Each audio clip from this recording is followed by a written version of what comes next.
All righty, got it. Got it. I know right there. I could have sworn I hit done. Okay, there it is. And got it. All righty, y'all. Namaste, namaste, namaste. Islam, Islam, Islam. I am Brother Hasan Ghaziel Bey here in Morocco at Northwestern Maxim. How are you? Guys, happy Holy Venus degree, right? During these last 2 days before Mercury is stationed direct, right?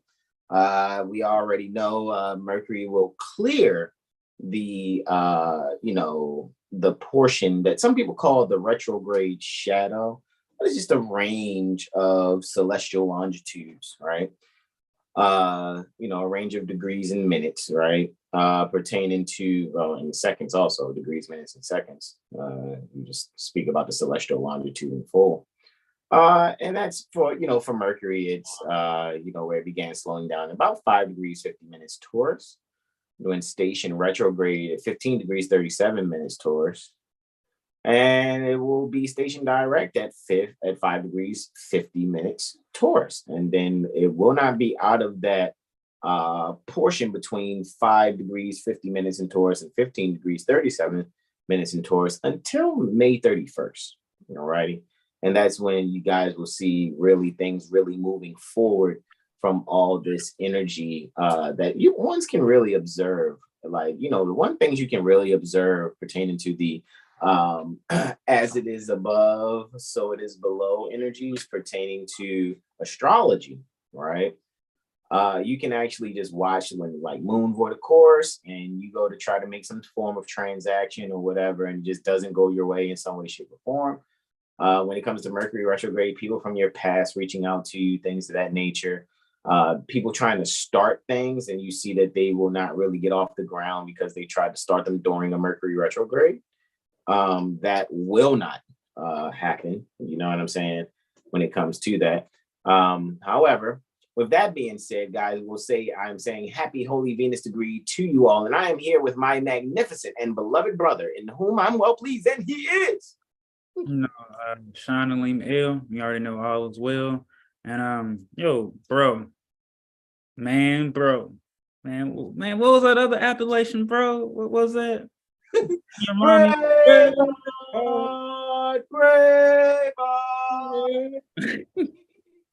So guys, as always, that is fun. Today we're going over we're gonna do and I know guys, you're probably thinking like, where's the telephony part for these field trips? Be very honest with you guys, we've actually been quite busy. Just sharpening up our jurisprudence exercises so that by this time next year, there's going to be attorneys and judges wishing that they weren't doing the job that they're doing in dishonor. So any attorney or judge doing anything in dishonor and then it gets pulled up, because we know exactly how to hold these beings to their to what their positions actually are, based on the fact that they're not supposed to be talking to any of us without proper delegation. And again, those 3 points of delegation is, who's ever, some so-called prosecuting attorney, it's not supposed to be doing anything actually without properly delegated authority to do so. Prosecuting attorneys, delegation of authorities from the attorney general, which is very interesting because remember, we pointed out to you guys just a couple of cycles ago.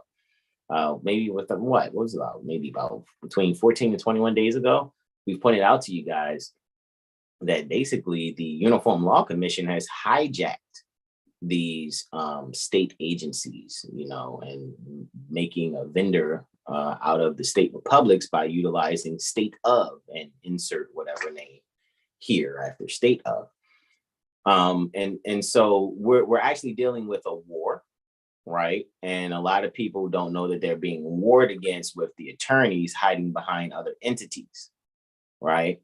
So you have a lot of people that are, bar members. It's just funny because it's American British Accredited Registry when you're talking about the American Bar Association. So you have these bar members that are attorneys and some are judges, so to speak, said judges. And they're just doing, administrative, procedures And the thing is that, you know, me and the bros, right? I and the bros at Seven Hill Star, along with those at Lawful Living, Malika, Sunny, and all our loved ones there.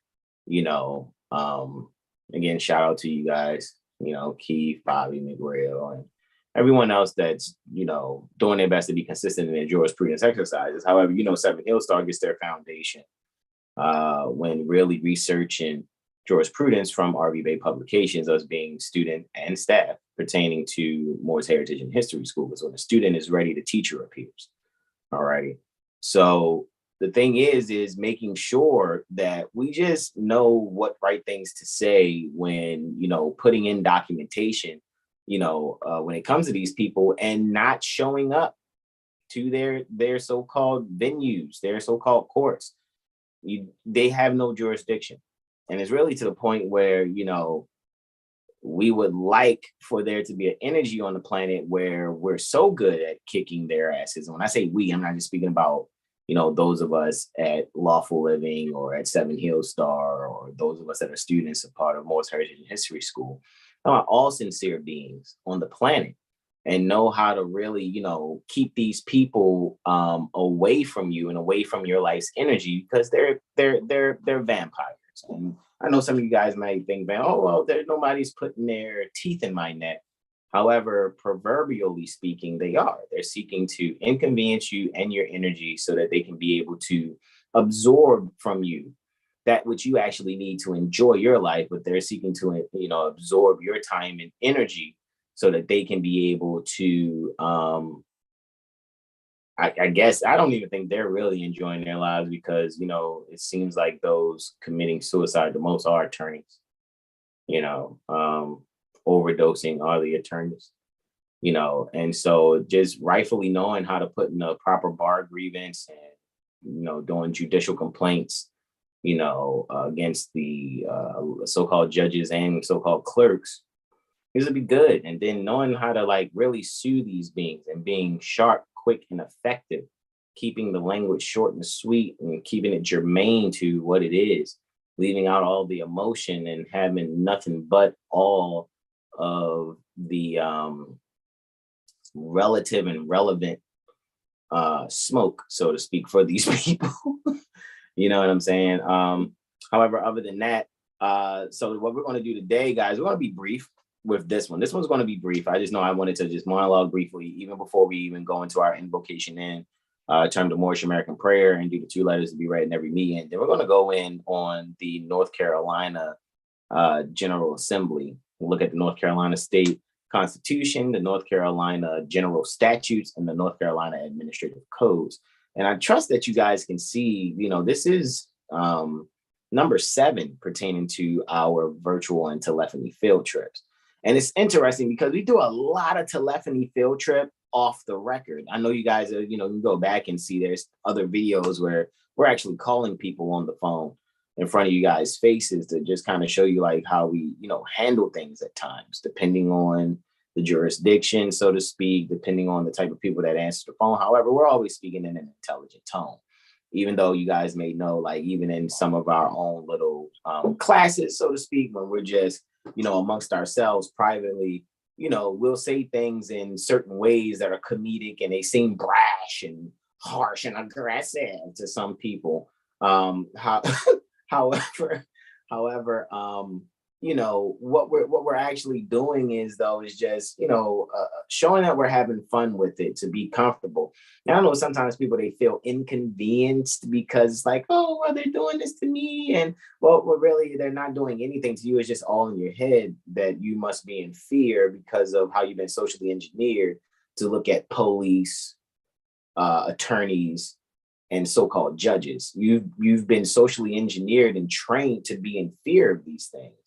And really, you got to get to a point where you actually recognize that they're actually nothing to fear. The thing is, your assumed fear comes from not knowing how to kick their ass on paper intelligently. All righty. And do it, you know, also defending against these assholes projecting their law breaking onto you and then trying to call you in some way, shape, or form some radical, some inland or domestic terrorist, trying to call you a sovereign citizen when the sovereign citizens are the police, the sovereign citizens are the attorneys, the sovereign citizens are the judges. All those three types of beings, when they're not in honor, they are sovereign citizens. I know what they're trying to say as far as like, Albion sons or daughters selling packages and stuff and trying to have access to certain, treasury direct accounts and things of that nature. That's just, to me, a product of, the sovereign citizen stuff that is the dishonorable police, dishonorable attorneys, dishonorable judges. So I do think it's necessary to kick their asses. That's why we need to really know how they're structured and then hold their feet to the fire. In other words, hold them to what they say that they're supposed to be standing for. They're supposed to be making sure that they're upholding certain positions and things of that nature. Hold them to it. And don't let them go, well, no, your interpretation is skewed and that's not how we do things. How you do things may even be against how it's supposed to be done with the positions that you're holding. And so at the end of the day, that's why I think really we need to get to a point where, yeah, we're going to have a sit down with these people. However, we're going to have the military police at each of our shoulders while we're talking to these beings so that so that what can happen, honestly, is that these beings are like, you know what, I need to tell the truth or what, or go to fucking jail because you're a fucking criminal. You know what I mean? Thinking you're hiding behind some office.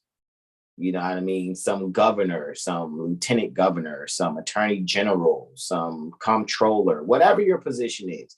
You think you're a judge, an attorney, because, these many people were stupid and didn't know how to defend themselves. So these idiots, we done railroaded so many times that we think we have our practice down flawless. All we have to do is boogity boo them into thinking they need to get another job or beg and plead for something and things like that. It's like, you know what? No, all we need to do is get really good at knowing who they are not, and how to hold them to the rules. You see what I'm saying? You can send all the notices you like. We practice that jurisprudently, exercising that. However, the ultimate goal is to sue these people. Make them wish they never thought to become an attorney or a judge in the first place. And that's not insurrection or domestic terrorism. That is the mothers and fathers pertaining to civilization putting their children in their place. Because you guys got to remember what's going here at the North Gate. It wouldn't be if it wasn't for, sincere Moors seeking to civilize and maintain the peace that's meant to be on this earth, while temporarily we have, what's running amok, certain beings, excuse me, Danke Shane, where we're having, certain beings, thinking they can run amok and be, be ones that disrupt, peace and make and just make people's lives not be, so great here on this earth. And I can see clearly that can be changed around. So for those of you dealing with, CPS, Child Protective Services, or DHHS, wherever you are, or DCFS, wherever you are, those of you brothers or mothers dealing with child support, things of that nature, you're not even supposed to be dealing with those type things. You're not supposed to be dealing with child support, Child Protective Services, Department of Health and Human Services, Department of Children and Family Services, unless you're a licensed foster parent. And that license you get from the state, which means that license came from the governor. If you don't have that, all that stuff dealing with child support in any way, shape, or form is a crime, period.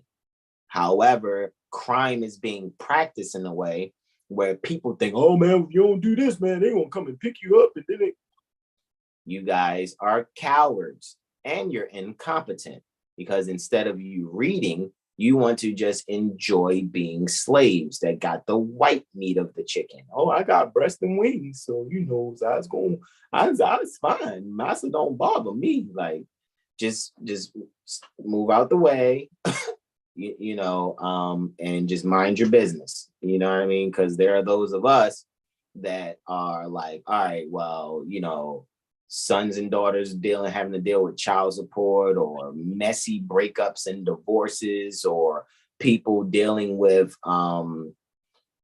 people wanting to hold them to commerce practices and dealings with traffic and things of that nature.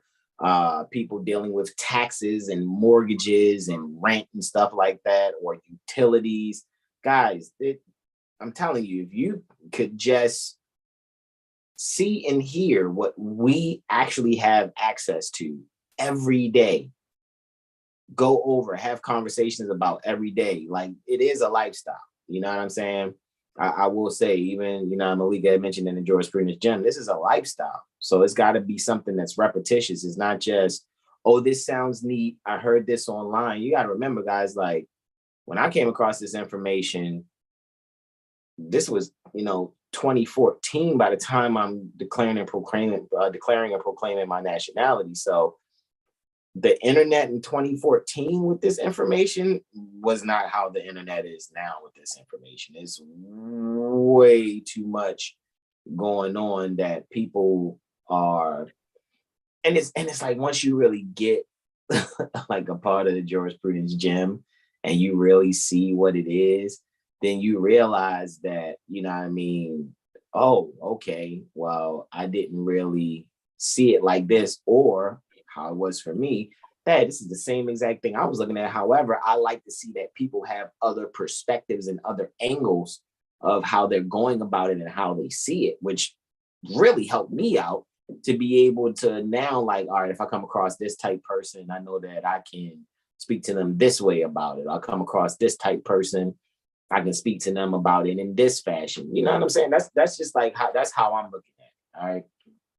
So with that being said, Brother Sean, add your wisdom. Do you have anything to add here? Broski doski. Yeah, like folks just have to get like I said, comfortable with being uncomfortable. Like, think about it. You can just have regular conversation, or you can go somewhere and just hear folks. What do they talk and complain about? Oh man, I gotta pay this bill. I gotta pay this bill, that bill. I gotta try to get this credit card to pay this. I gotta try to get this other job to pay for this. Or, you know what I'm saying? It's like we're all dealing with the same problems. And it's like coming to a point that's like, do you really want to fix it, or is it just want to be comfortable with it because, you know what I'm saying, it comes back to that fear thing. Like, think about it. Everybody is dealing with so-called mortgages, so-called traffic court, so-called CPS, DHS, and all that other. And it's like the things that they think are supposed to assist them is really not assisting you. Like, I don't know how many more times we can say it.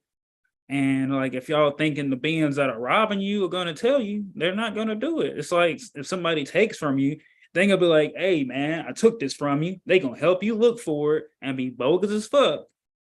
No one ain't. It's like, yeah, I know I'm helping you look for this shit, but I really took it. And it's kind of really, that's what that is. So the people have to come out of that fear mindset, which comes with one, becoming confident in themselves. Like, we're not going to take it energy, right? Now, let me study these things.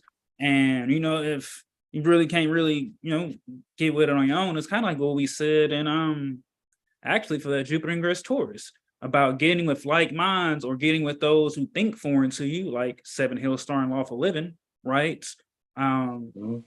Think foreign to you and start to learn these concepts so that you can wrap your hand around it. And I mean, if you just want to pay, if you just want to work, pay bills, and die, that's for you. But for those that are tired of it, actually want to be free and be able to enjoy life without all these duties and obligations being put upon us, then yeah, it's just taking that initiative and, not trying to be slick or be cool with it because, CM Bay, freedom is everybody's job. Everyone has to be humanitarian, and our 5 principles are love, truth, peace, freedom, and justice. And if you can't love yourself, then you're not gonna be able to get the truth. If you're hating others, you're not dealing in love. So you're only gonna have truth. So it has to be love yourself first and love others. Then you'll be able to start to get the truth and the divine truth. Then you'll be able to get into peace. And then freedom's the next part. And of course, justice is going to be its due course, because justice will always get everyone.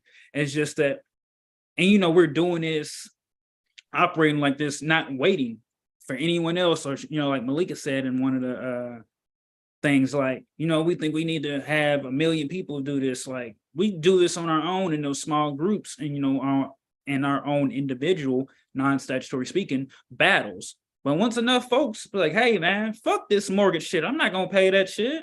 Like, or fuck these bills and all that. Like, it's getting uncomfortable with this illusion of life that's been going on for so long that folks just think is, you know, quote unquote normal and then okay with. And that's really the problem.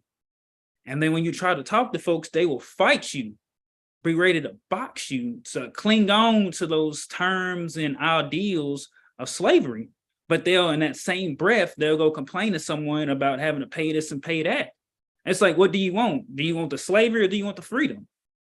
Do you want to put that energy of worry away so that you can focus on other things? Or do you just want to stay doing what you've been doing?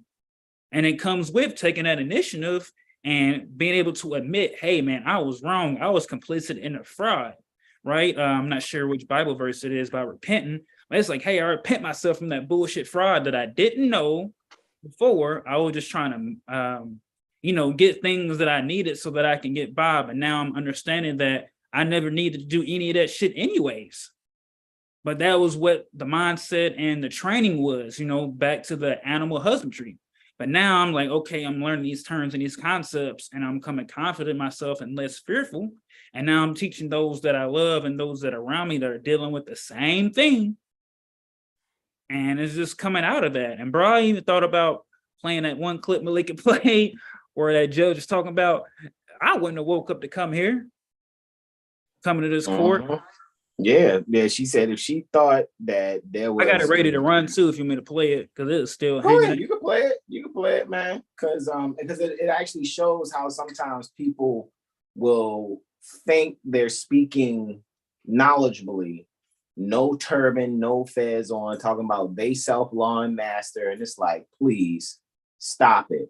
However, listen to the lady that's in the top left-hand corner, because she's exactly correct. You know what I mean? Because some people think they'll say stuff like, I got a court case, quote unquote, or I have to go to court on this date, or, you know, I was in court and this happened, when the whole time you never had to show up. Now listen to what a so-called judge is saying out of her own mouth. I yield.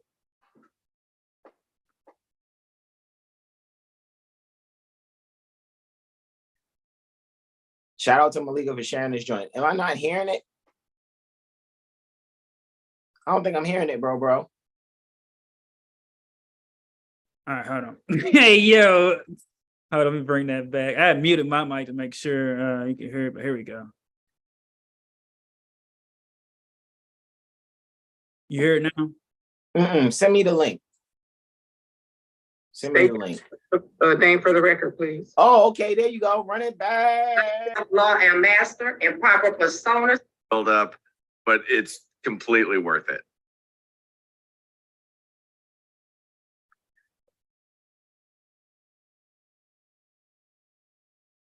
State your name for the record, please. Islam. I self-law and master and proper persona, sojourners or heritage of the land. Ma'am, I said state your name. I will state for this X-rail. Ma'am, listen, let me say this to you. This trade name, this trade name. If you did not come to court, if you didn't come to court to participate in court, please don't come back to my courtroom. So I've muted you, so therefore we can't even hear what you're saying. So let me be clear. if you have not come to court, because let me just be clear, okay, well, you have a great day. Have a great day. If I didn't think someone had jurisdiction over me, I promise you, I would not even get out of my bed. I promise you, let me say this. If a person did not have jurisdiction over me, if I believed that a person, that an entity did not have jurisdiction over me, I promise you, I would not get up out of my bed. I would not take a time off of work. I would not stop anything that I was doing for that day to come to court to say these things. Number one, you know it's going to get you nowhere. There is no, it's like speaking Spanish to an English speaking person. So if you believe, Miss Sealy, from the bottom of your heart, that I nor this court has any jurisdiction over you, ma'am, don't come. You don't come. Because there's nothing, there is absolutely nothing. There is nothing that I can do for you. If you are not interested in proceeding in a manner that we can understand you, if you're going to simply read off some stuff to me, it's equivalent to me going over to England. Since apparently you all don't believe that you're citizens, I don't really care what you believe. It is equivalent to me going over to England, getting arrested, and then telling them they don't have jurisdiction over me. If they let me go home, I promise you, if I didn't think they had jurisdiction over me, I'm not showing up. So okay, so we can try this one more time. If you want to state your name for the record so that. There we go, I think that was about it. Yeah, so it's like, even this lady is saying it. And what I'm saying is at the end of the day, despite what, she don't have to believe what anyone else believes, that's her religious freedom. At the end of the day, what we're talking about is how is an attorney or a judge or any court initiating contact with you? And this is what's repeated when we're going to the jurisprudence, Jim. How are they even initiating contact? How? Why are they even talking to you? Why do you feel obligated? Do you know what I'm saying? Why? Why even feel obligated? That just it makes no sense. You know what I mean? I'm letting you know now. Last time I ever stepped foot in some venue willingly was 2015. That's the last time I've been in somebody's venue, in 2015. I'm not going nobody's venue. There's no point to. Period. You see what I'm saying? Like, at the end of the day, it's like, we're not the same. I already know. In order for me to be in that venue, I need to be a city, municipal, or state employee or federal employee that's consented to be sued that way. And yes, I just so happen to be Moorish American, which really gives me even more of a,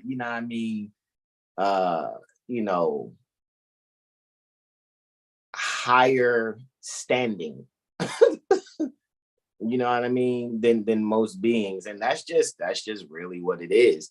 So now you have, and again, shout out to Malika for sharing that. You know what I mean? This is a so-called judge in their imaginary, venue of Zoom court. And she's even saying, if I thought nobody had any jurisdiction over me, I wouldn't get out of bed. I wouldn't stop doing what I'm doing for that day. And that's how we are. You see what I'm saying? Like, forget all that. You know what I'm saying? Let me speak for myself. I'm not dealing with that. You know what I'm saying? And really, That's why I really, like I said, we could go over the federal rules of civil procedure, but that's actually for people that's obligated to do those things. However, that's why we say attend the jurisprudence gym so that you know what time it is. Because imagine even if, and because I think sometimes it do be like agents within the jurisprudence gym, attorneys to show up and be like, this is what they're doing. I'm mad. We got to disprove it. But you can't disprove it. Trying to disprove how suits need to be initiated in any way, shape, or form by these beings that are trying to railroad people with traffic, child support, mortgage, rent, all that stuff. It's all done in fraud. It's all done, you know what I mean, with them simulating legal process, which means that is war taking place. And yes, at the end of the day, at every so-called courtroom, if it's not properly initiated, the case isn't properly initiated, man, these people are supposed to be removed by military police, by the droves. And it's just, more people just need to really be confident in that. Stop being scared. Stop thinking that what we're saying is just, fun and like provocative. That's not what's happening. That's why, you even see it in the description right now. That you can go in our description right now and you will see different links that are there. You know what I'm saying? Including not just to 7 Heelstar and what we do. However, you'll see even when it comes to the jurisprudence gym. Sometimes I watch the community membership amount with the jurisprudence gym. I don't watch that go up in about maybe 50 to 100 people in the last 7 to 14 days. So I know y'all listening. I know y'all watching. Whoever y'all are that's listening and watching. And at the end of the day, you see that what we're standing for is kicking the bar's ass. Really? Period. Because the only other thing that should be happening, respectfully, is because they're committing treason. You know what I mean? Like I know it's treason, so they should be getting hung. Forget shooting, forget stabbing, forget that. Just hang them. So I was saying, like, it should get back to where how they were in like the so-called old times where they did that shit right and open in front of everybody when they had the thieves and shit, and they would either guillotine or hang them, and everybody had to watch. Now it probably take one time for one shit to be one thing to be broadcasted with these so-called attorneys and judges and all the other folks who've been treated to be hanged and be broadcasted. So where folks are like, all right, I get the message. But yeah, I'm gonna read the chat too. It's like one time, bro. It's like I don't think folks get it, but they getting it. Let's see. Derek Bay says, "Happy Holus Venus degree, everyone." Happy Holy Venus degree, brother Derek. Islam. Islam. We got Janelle Blash L. It says Islam brothers. Islam mother. Slim Herman says, "I'm on here. Peace and love." Islam brother. Peace to you. Indeed. Happy Holy Venus degree, brother. All right, we got JLV that says, "Greetings, everyone."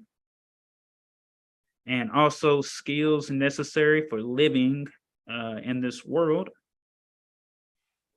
We got Mother Mary Bashnashi puts a dove in the chat. Hey, Mary, what's up? All right, we have Mother Sahar that says, "Islam, peace and love, happy Holy Venus degree." Islam, beloved mother, happy Holy Venus degree to you also. Slim Herban says, also accountability at its highest peak.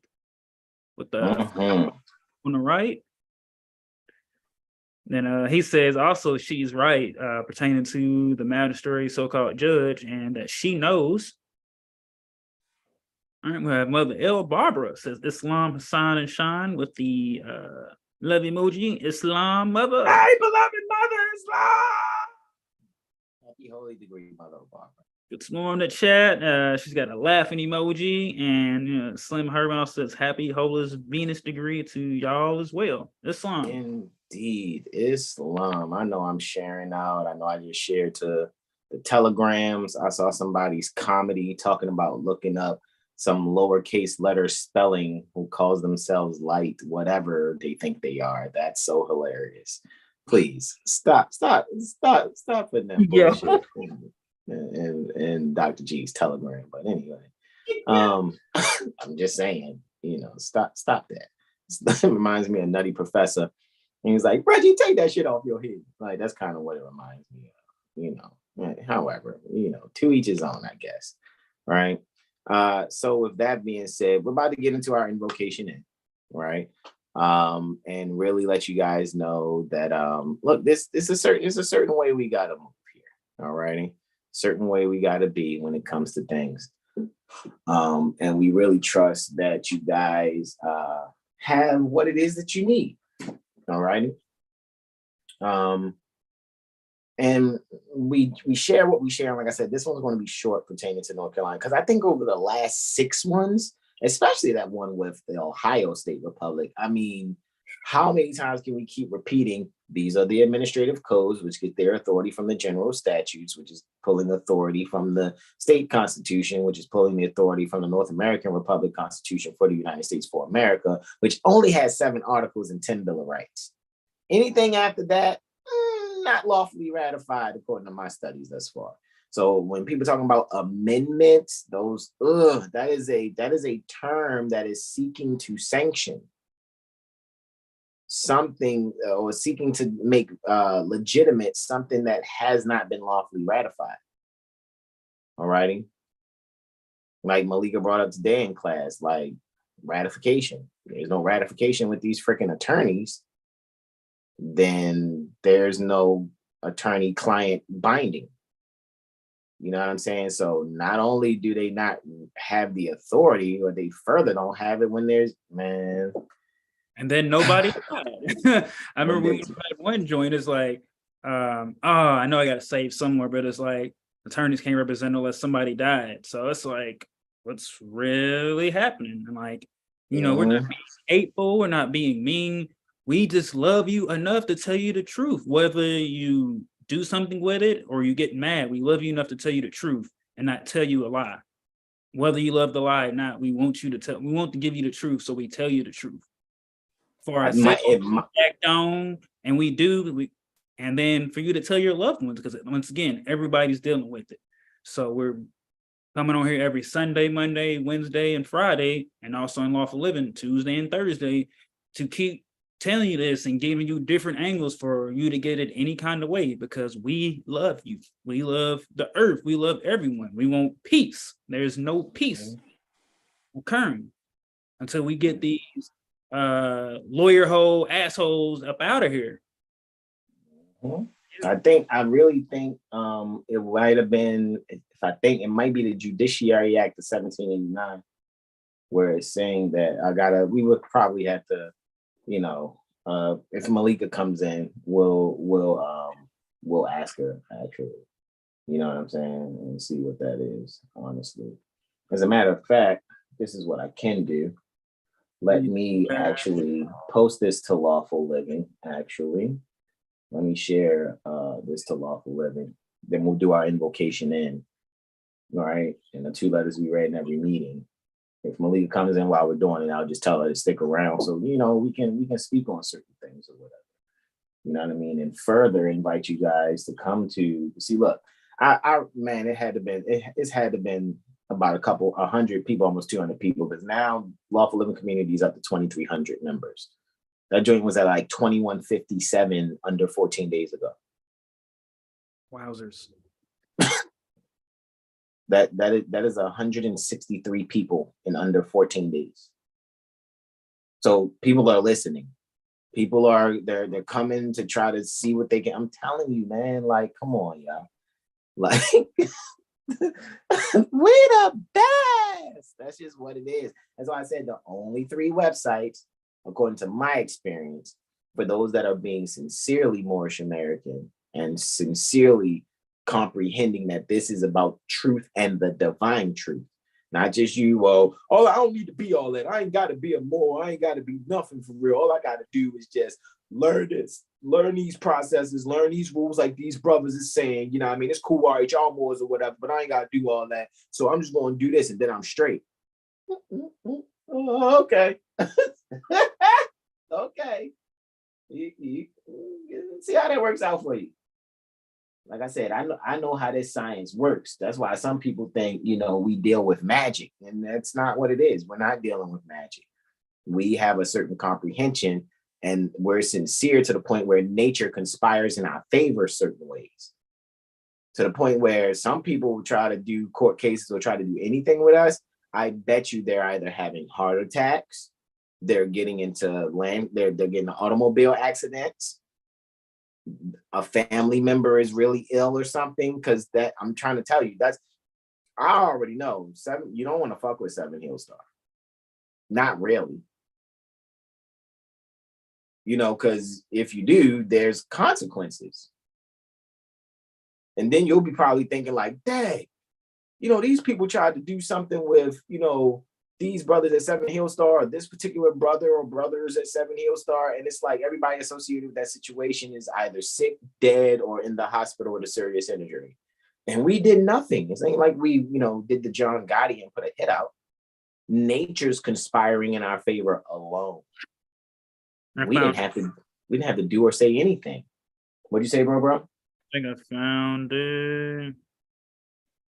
Is it in the Judiciary Act of 1789?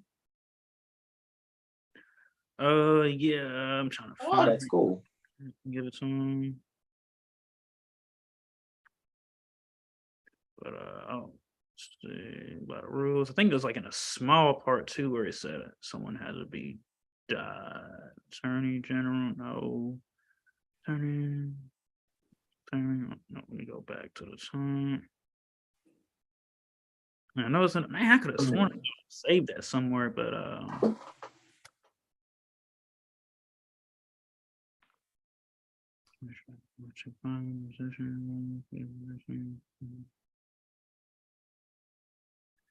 it's in there somewhere.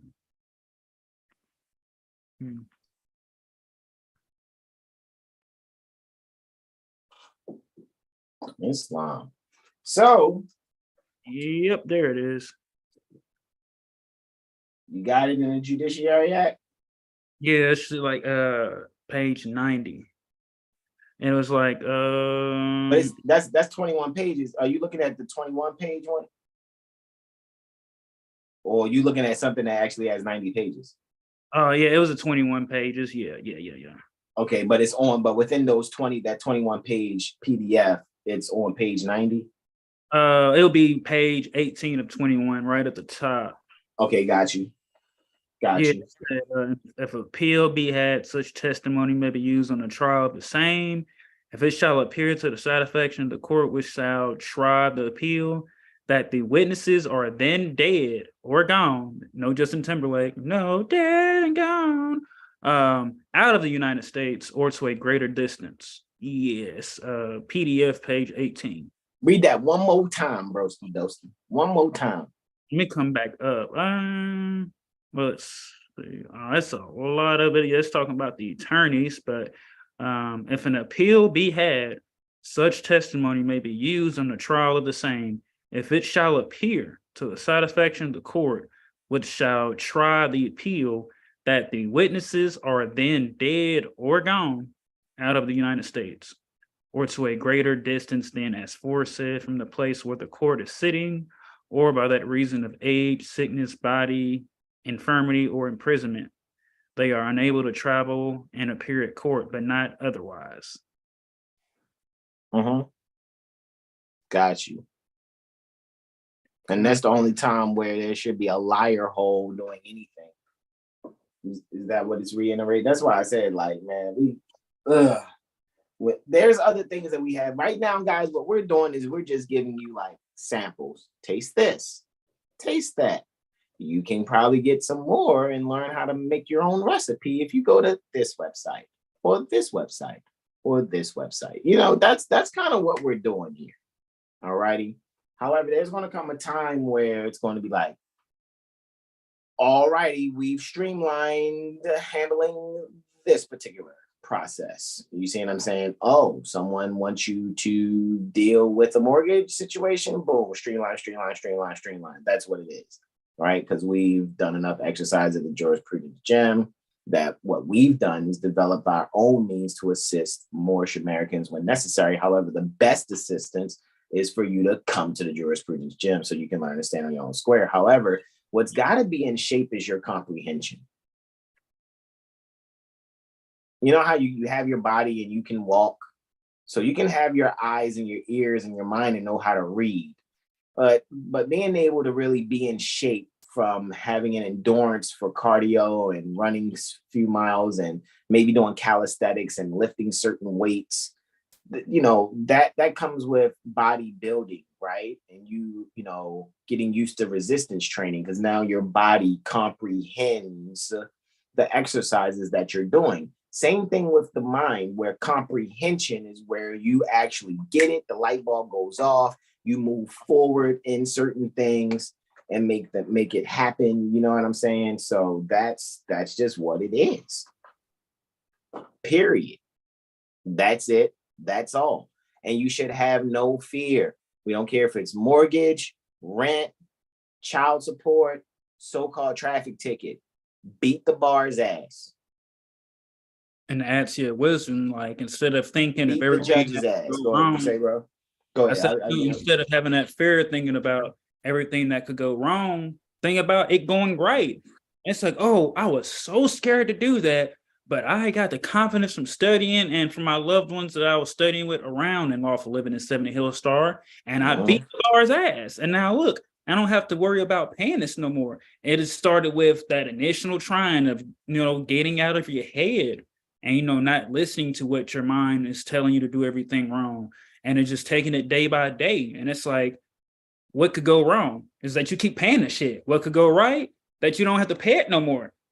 And you couldn't supposed to be paying it in the first place, quote unquote pay. And think about how many others that you can assist now that you, you know, so-called walked the fire and tried it out and stood on principle. And now it's like, think about how much less worry that's on your mind. It's like, oh, wow, about that mortgage, about those so-called fake taxes and everything else. Think about how much less you'll be worried about, because now you can put your energy into something else more beneficial than worrying about rent, mortgage bills, and everything else. And like, you know, trying to chase the bag to keep up with the Joneses or whatever, you know what I'm saying? As they say, it's like, wow, I'm able to now be secure in my, you know, so-called persons and all that other stuff. You'll be able to be secure and take away that worry of having to pay these so-called bills that we, for one, can't pay. Two, we ain't supposed to be paying.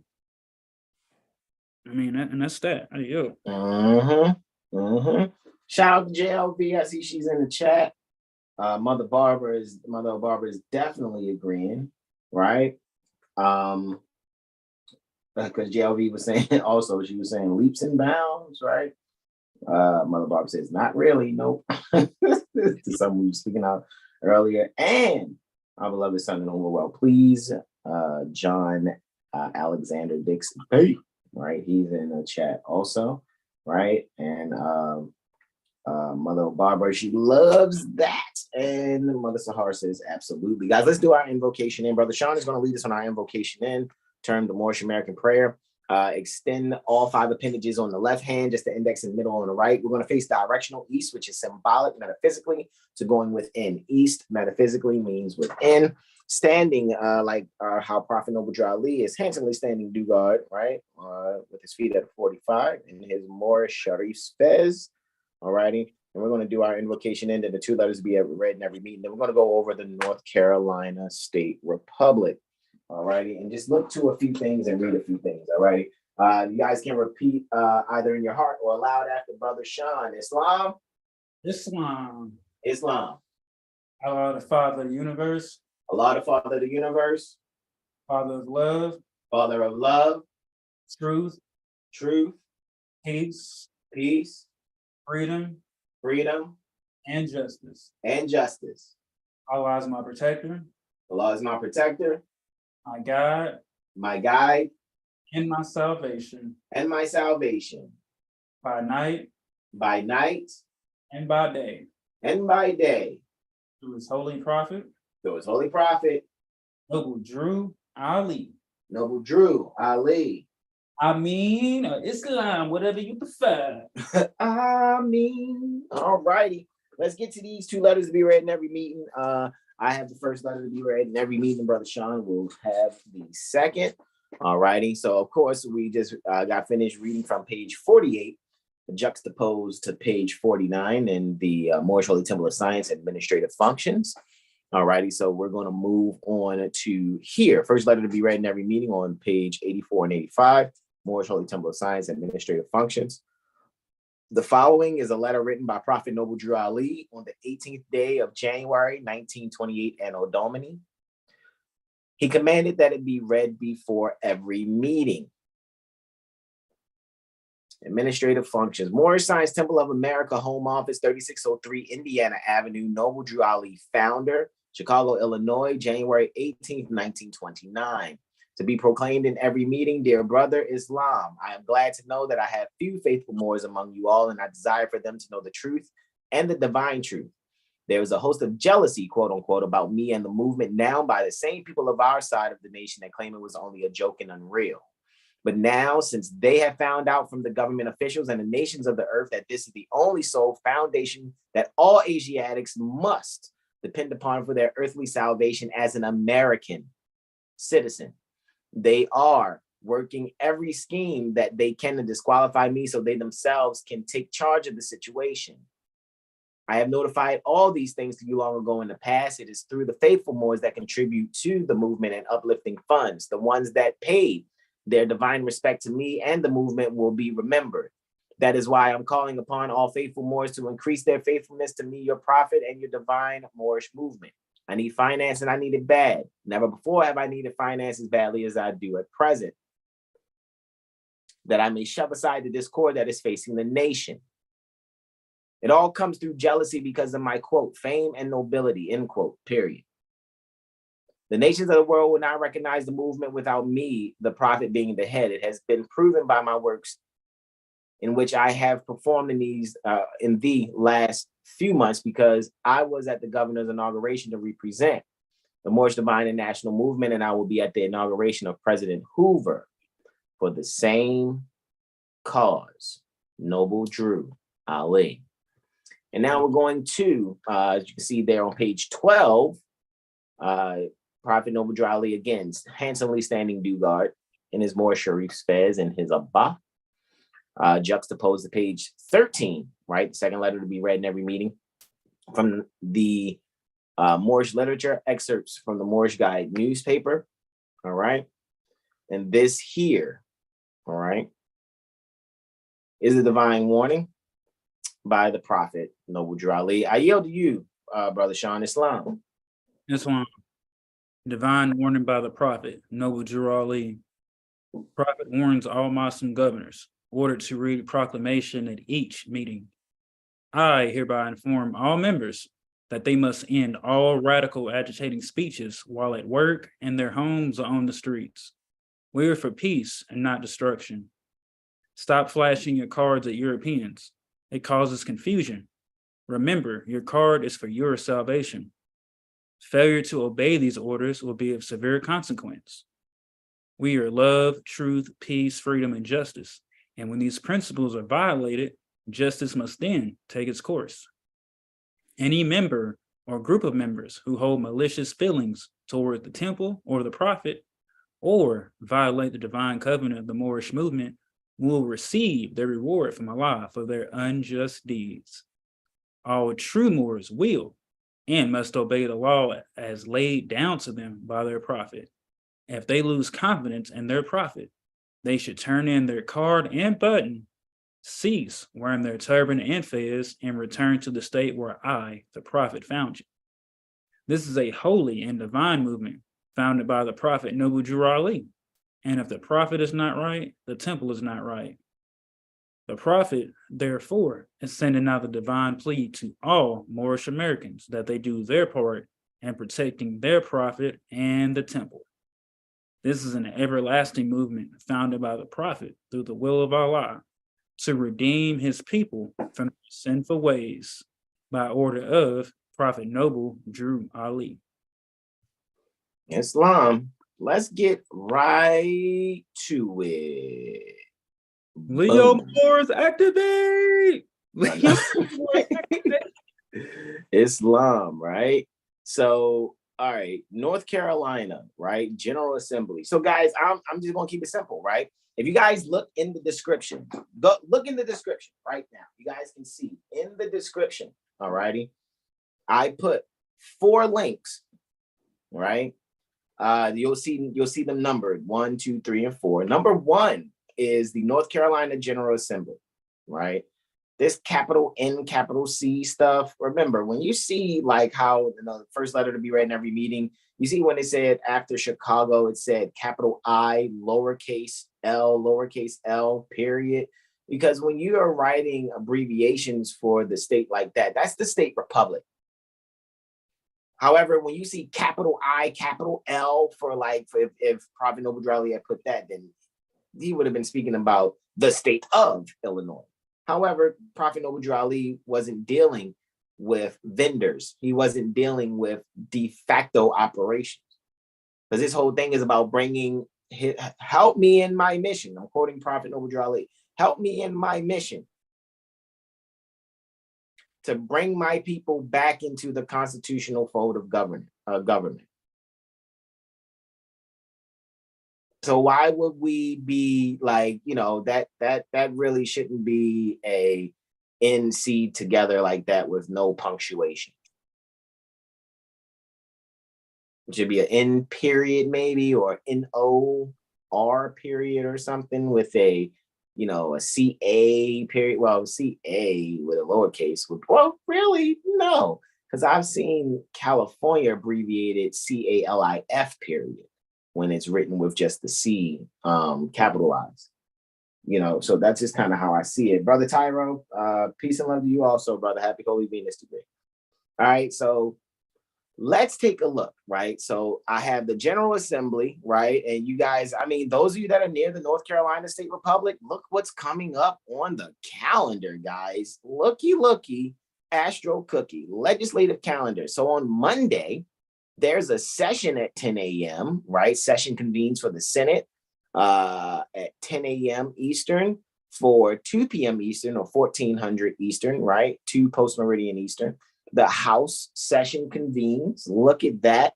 And then at 3 p.m., it's a press conference. And those things can be streamed. All you got to do is go and click over. Let me show you what happens when you click stream, right? And I clicked it for Senate. And it's like Senate calendar, May 15, 2023 at 10 a.m. At this time, there are no items for consideration on the Senate calendar for Monday, May 15, 2023. The Senate will convene Monday. Right there, look on the left. Look when they'll convene. You see what I'm saying? That's when the convening happens. Looky, Astro Cookie. Look at that. So that means that you can go there on the 15th at 10 a.m. and go watch it. See what they're talking about. Take notes. These are the beings that we're going to want to probably sit down and meet with. And this needs to happen near every jurisdiction so that these beings, that's why I said, really? Again, and I'm going to say this loudly. And I don't care who hears it. When sitting down with these people, I think that's why we need to make sure we have, I'm a Moorish American, which means even though Islamic code has no, anything, no dealings with citizenship, in the realm of citizenship, being Moorish American, the highest would be Moorish American, and that highest term of citizenship is called national. Not no freaking U.S. national, not no state national. Someone who's a Moorish American is national due to the fact that this is their ancestral estate. We are home, period. We don't have to guess who we are, pick up different crayon box terms, call ourselves what Jesse Jackson wanted to call people in the 1980s. It's like first you're Afro, then you're Afro-American, then you're blacks, coloreds, well, however it went. It's just a bunch of things that fit. And whatever else, and Malachian, and all that extra made up ass shit. It's just stupidity. you know, and then for you to be able to someone, you want to be a part of an Indian tribe, you want to be a part of some type of Cherokee, Tuscaroraans, Lenni Lenape, all that stuff. You had to denationalize first. You had to go, you know, I'm not gonna call myself more, I'm gonna call myself this, which would put one into the realm of being a federal agent. Period. Don't believe anything I say. Again, don't believe anything we say. Go and research it yourself. But Lenni Lenape, they were formerly known as Moors, which means they gave up being Moors to be Lenni Lenape or Rene Renape. If you wanted to put the to it in the beginning. All Catwoman and shit, like, but anyway, what you say? Alien birthrights just to gratify their lower self. Period. You know what I mean? So with that being said, let's make sure we're clear on some things. And look, those of you near the North Carolina State Republic, right? See how these, you know, these vendors calendars are going, talking about their legislative calendar and stuff like that. I think that's funny. I really do. It's hilarious to me. It's just really hilarious. Tuesday, May 16, 2023 at 8:30 a.m. Senate has appropriation/base budget. Don't want to miss that, do you? Then at 9:15, a press conference with Senator Rachel Hunt, whoever the hookity fuck she is. However, not, you know, no disrespect. I just know that at the end of the day, these beings have no actual power. That's why it's best for you to really know who these beings are, because really the only ones that they're dealing with are those people that are, quote, in the state, which means they're doing commerce for tax purposes. I'm just going to keep it short. All right. So doing commerce for tax purposes is how one is in the state. All righty. So if you are someone near the North Carolina State Republic and you've registered to vote, then you are a part of the people who's supposed to be directing the governor, the lieutenant governor, the attorney general. Because from what I see when observing the Nevada State Republic, what I've seen there is above the governor is the registered voters. So the governor doesn't have his power or her power unless it's derived from the registered voters, which are the ones that have chose to be governed. Remember, the consent of the governed is how these governing entities and officers have any kind of power.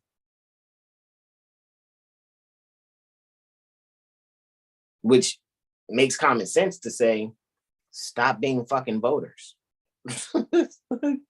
However, there are some beings out there that's like, oh, I love being American. And you're a pale skin. And look, again, I'll be on sons and daughters. You know I'm not being mean when I say this. You could never be American, though. Never.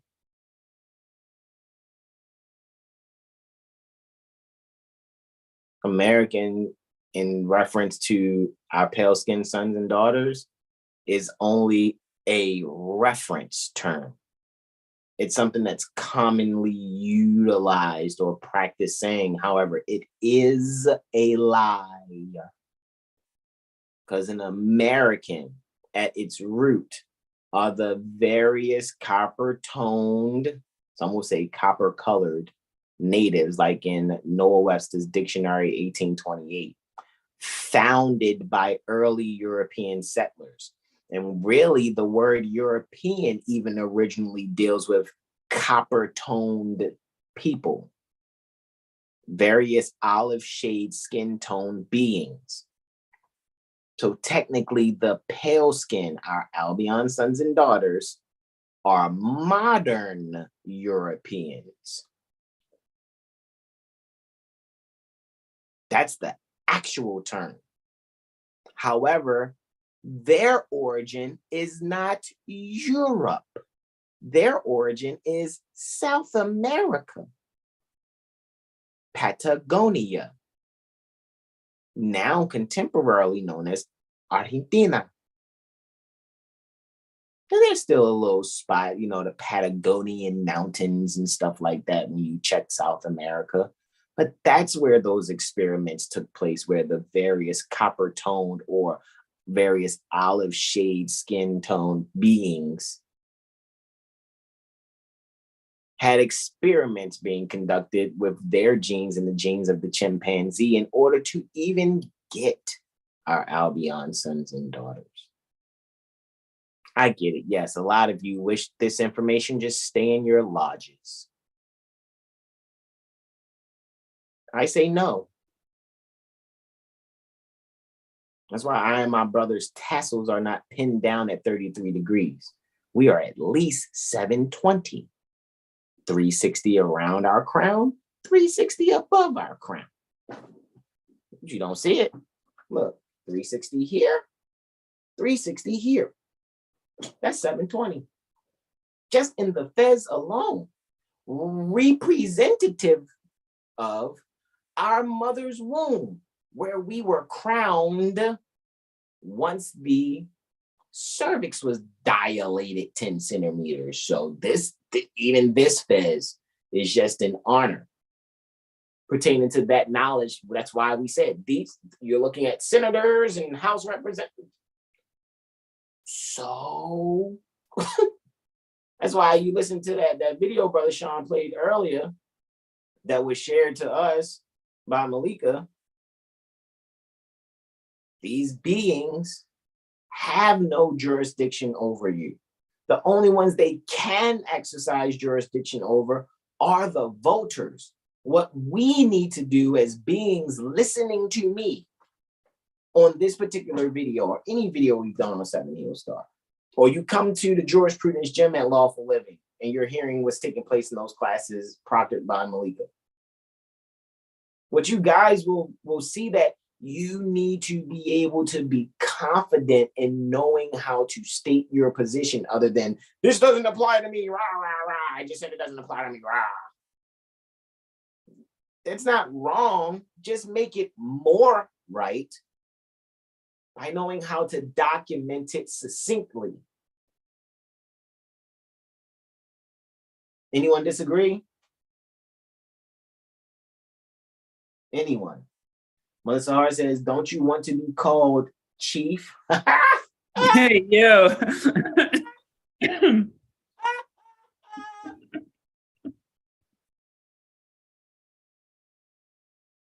You know how Pontiac was discontinued in 2010?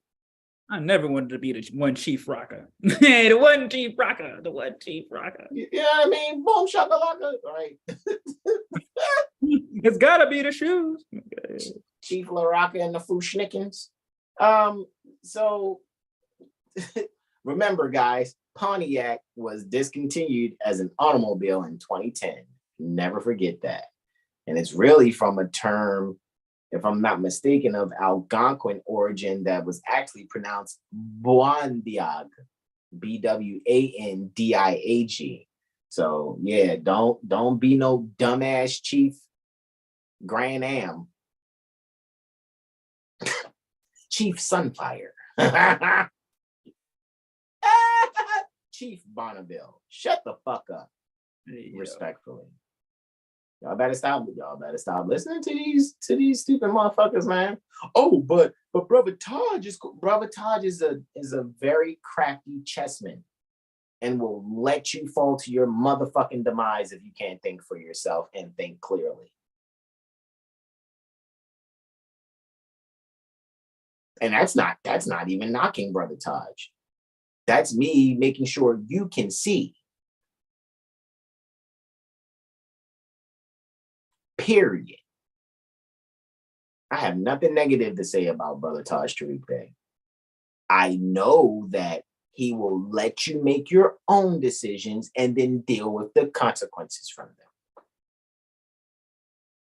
Oh yeah, oh sure, yeah. I already know that you know. See, what we got to do is we have to let the people. It's unlike let the people work out all the dirt. Let them get the information, and all the dirt will work out itself. And some of you guys is just like, well, see, he said it's just gonna work out itself. So then we gotta get a brother a chance. You better stop it. You better stop it. You better stop that shit. I'm trying to tell you. You better stop it. That's why I was so glad to be around Brother Tosh for those 15 months I got to be around. Because then I got to see clearly. Like, that's why when people talking about go to some light character that writes in all lowercase letters, I seen that up close too. You better stay away from them Diglett looking motherfuckers. Oh, don't nobody know what Diglett is? Go there, go and look up Pokemon Diglett. I guarantee you'll see Light and her brother Shalimar. You'll see it like, oh shit, they do look like the motherfucking little Diglett motherfuckers. Diglett. Talking about light, more like darkness. Should have never gave you niggas knowledge. Let me stop. I'm serious, actually. Because what you guys need to do is be able to discern, and that's what's happening. It's a lot of death angeling going on, right? A lot of casualties of war being allowed to happen through your chief grand ams. So no, Mother Sahar, I don't want to be no chief. I don't want to be Chief Pontiac, Chief Oldsmobile, Chief Buick. I don't want to be, Chief Peugeot.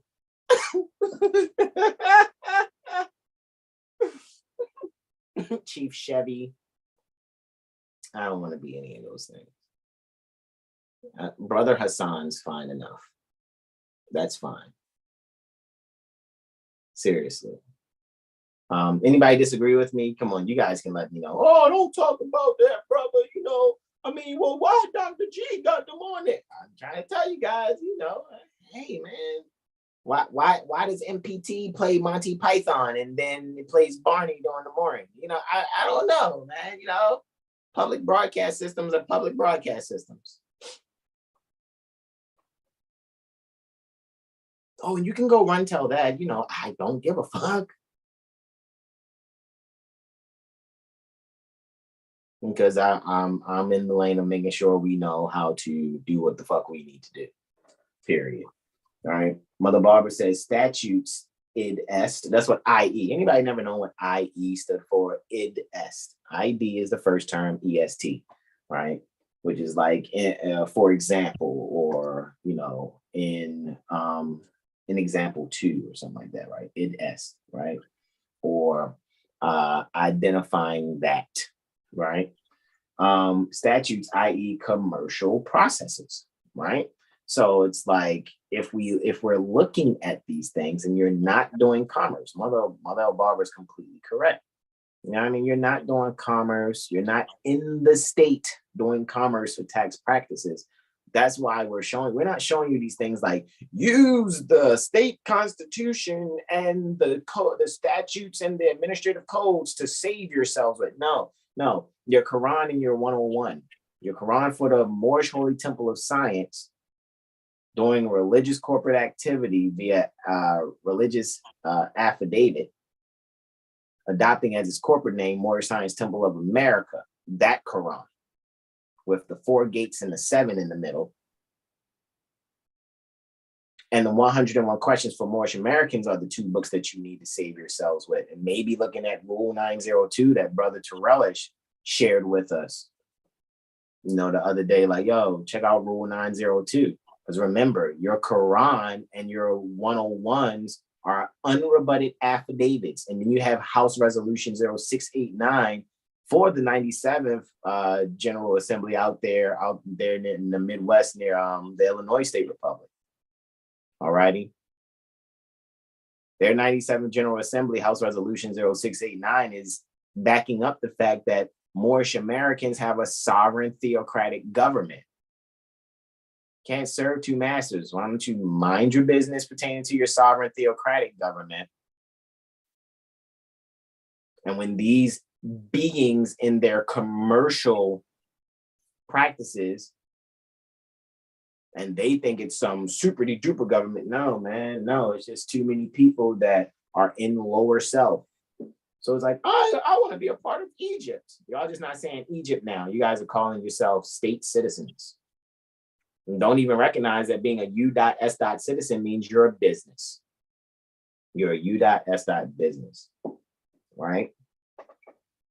Correct, JLB. For example, that is, for example, yes, that's what id est is, right? All right, so this is why we want you guys are laughing in the chat. It's Islam, right? And that's why I stand firm where I am. And, you know, I'm thankful for, you know, the beloved mothers, you know, sharing. You know, they were, you know, one Moorish American mother by way of another Moorish American mother sharing lawful living with me. And of course, without going into detail, I have divine instruction.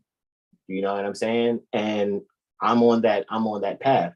So again, no, I don't care about your 39 keys and kufis with sunglasses or baseball caps and sunglasses and whack raps and someone want to call themselves, you know, Chief Oldsmobile or Pontiacs or whatever the fuck they want to call themselves. Look, that's what you guys want to do. Go ahead, man. I mean, hey, I'm vegan. I don't eat spiritual pork.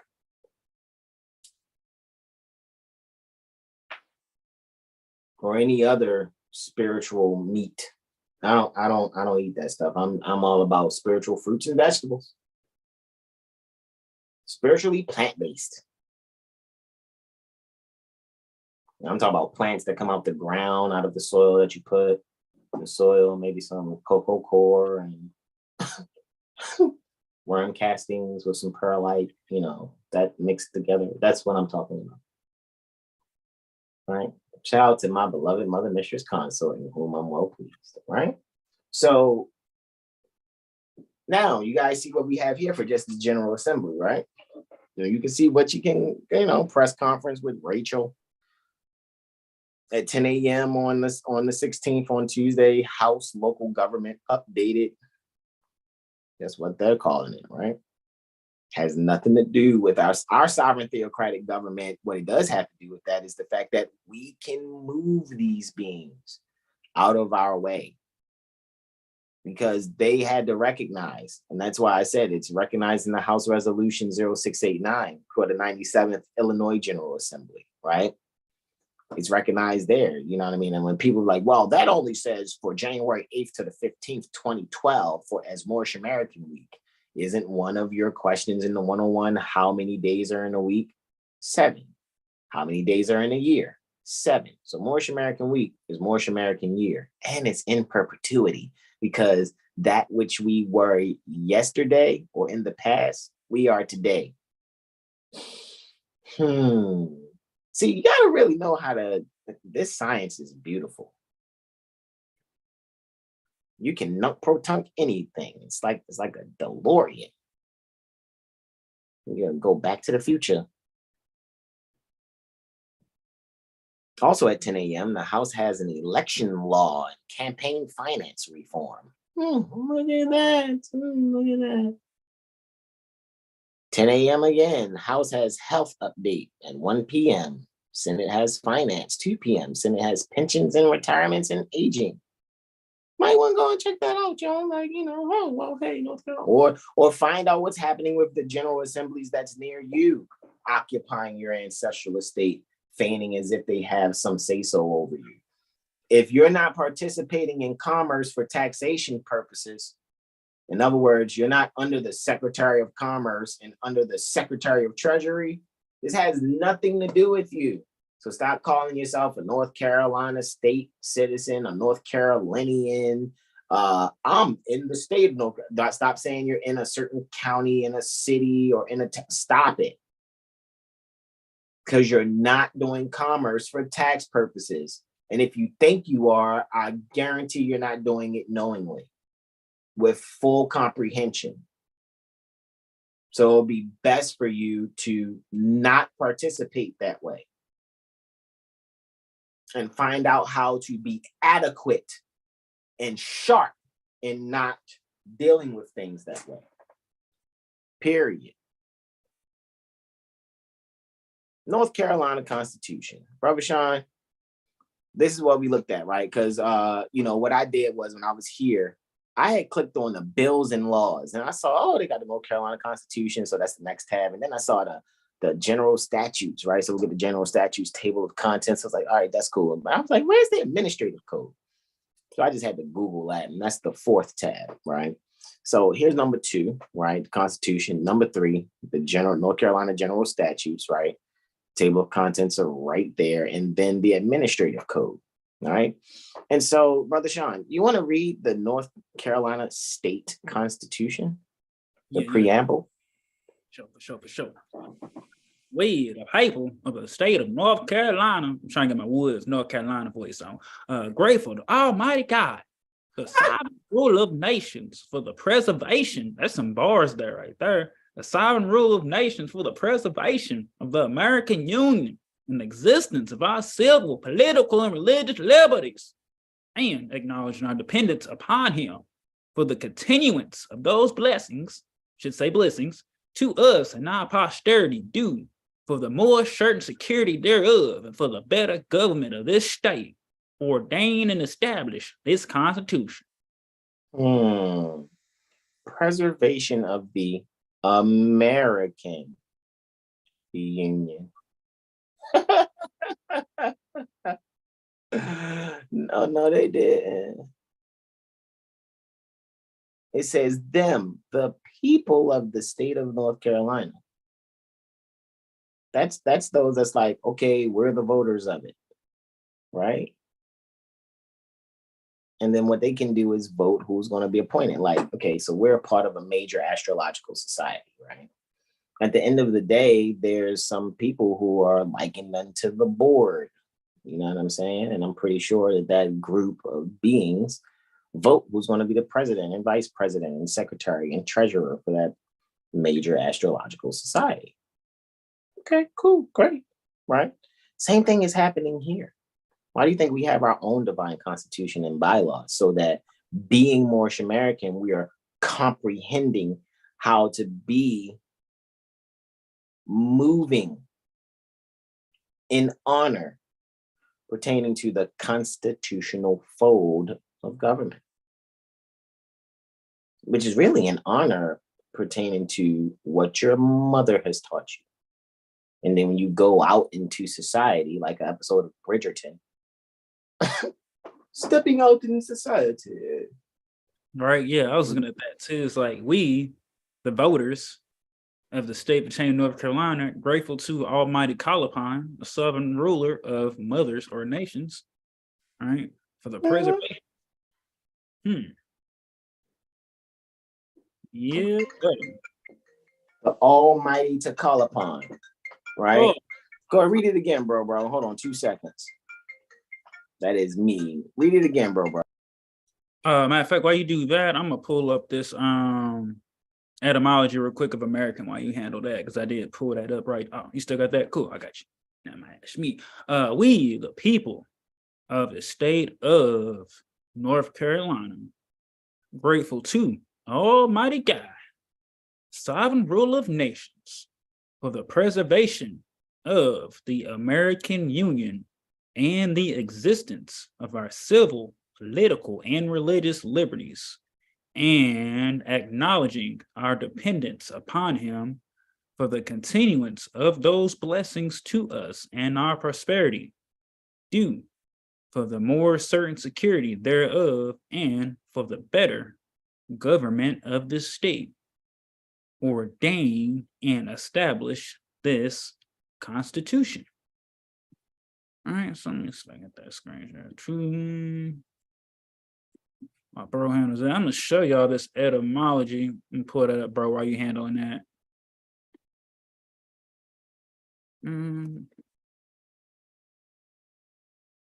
set, cool. Got you, bro. All right, so coming over to Eddie Mine online. All right. It should look good. I don't know if I can zoom in, but matter of fact, what was that zoom? I don't know. Hopefully y'all can see that.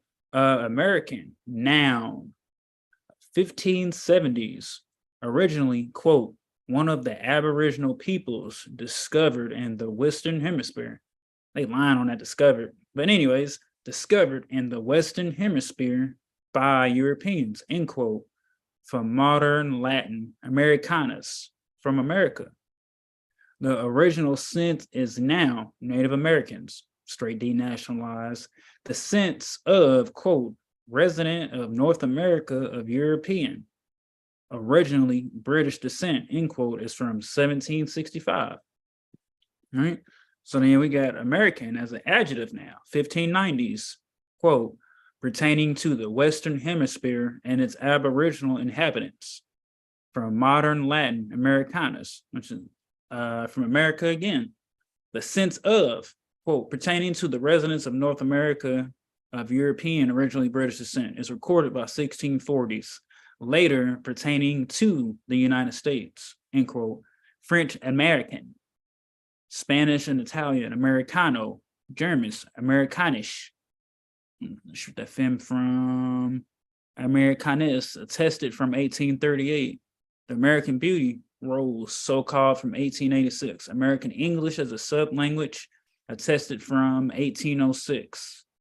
American English is from 1974.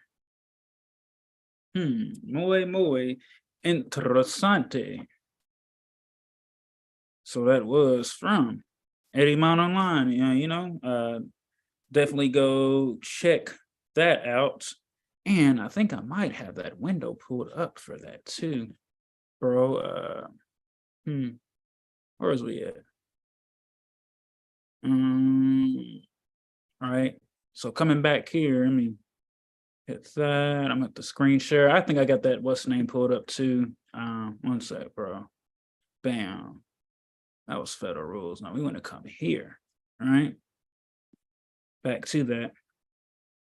All right. So let's go to Article 1. See what's there. Declaration of Rights.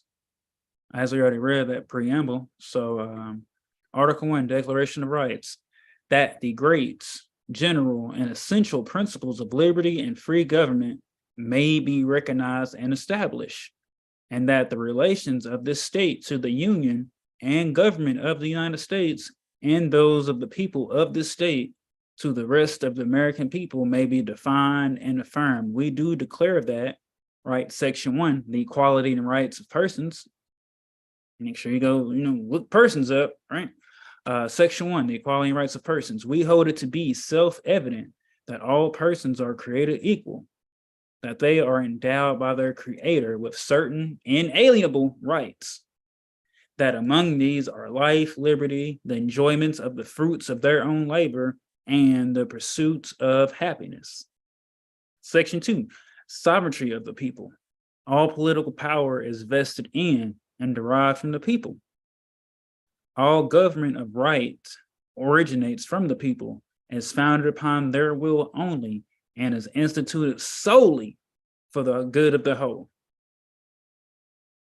All right, internal government of the state. Section 3, internal government of the state.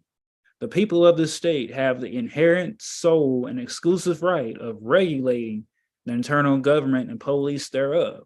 So my brother Hasan said earlier when we looked up the Nevada Constitution that the people, the voters, are above the governor. So the people have the exclusive right of regulating the internal government and police thereof, and of altering or abolishing their constitution and form of government whenever it may be necessary to their safety and happiness. But every such right shall be exercised in pursuance of law and consistently with the Constitution pertaining to the United States. Let's see what we got here. Section 4, separation of powers, suspending laws, free elections. When you look at that, religious liberty, right? Section 13. all persons have a natural and inalienable right to worship Almighty God according to the dictates of their own conscience, and no human authority shall, in any case, whatever, control and interfere with the rights of the consciousness. Right? When you think about Prophet Noble Ali said, quoting, that no man should be able to change his nature. Paraphrasing there, shall change his descent nature, right? And then let's see, freedom of speech and press. We look at that. Section 17, slavery and involuntary servitude. Slavery is forever prohibited.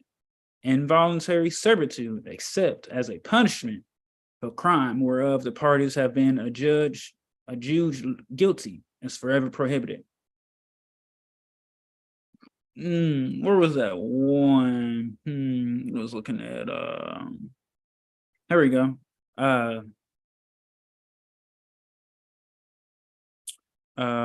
Yeah, section 22, modes of prosecution.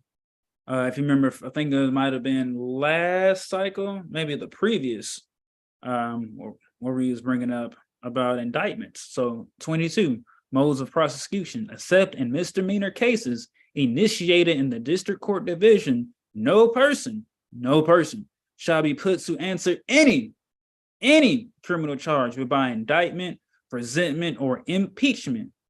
But any person, when represented by counsel, may, under such regulations as a General Assembly shall prescribe, waive indictment in non-capital cases.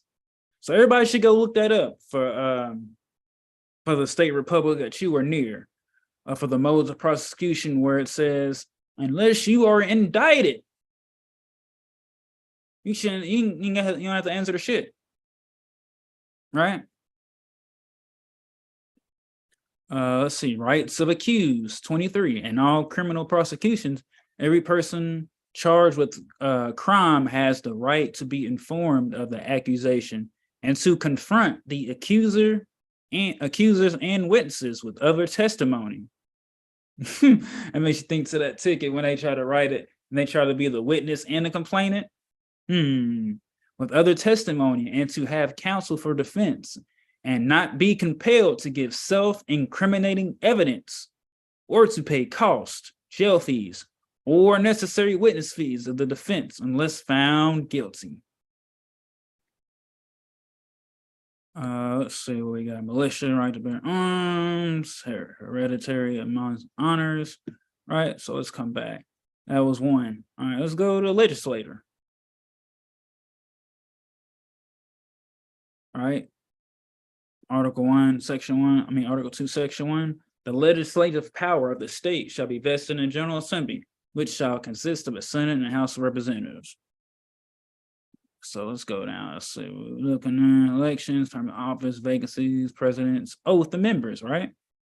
Each member of the General Assembly, before taking his seat, shall take an oath or affirmation that he or she, I'll put that in there, will support the Constitution and laws pertaining to the United States and the Constitution pertaining to the state of North Carolina, and will faithfully discharge his duty as a member of the Senate or House of Representatives.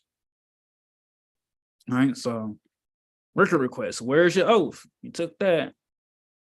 Action on bills, revenue, blah, blah, blah. All right.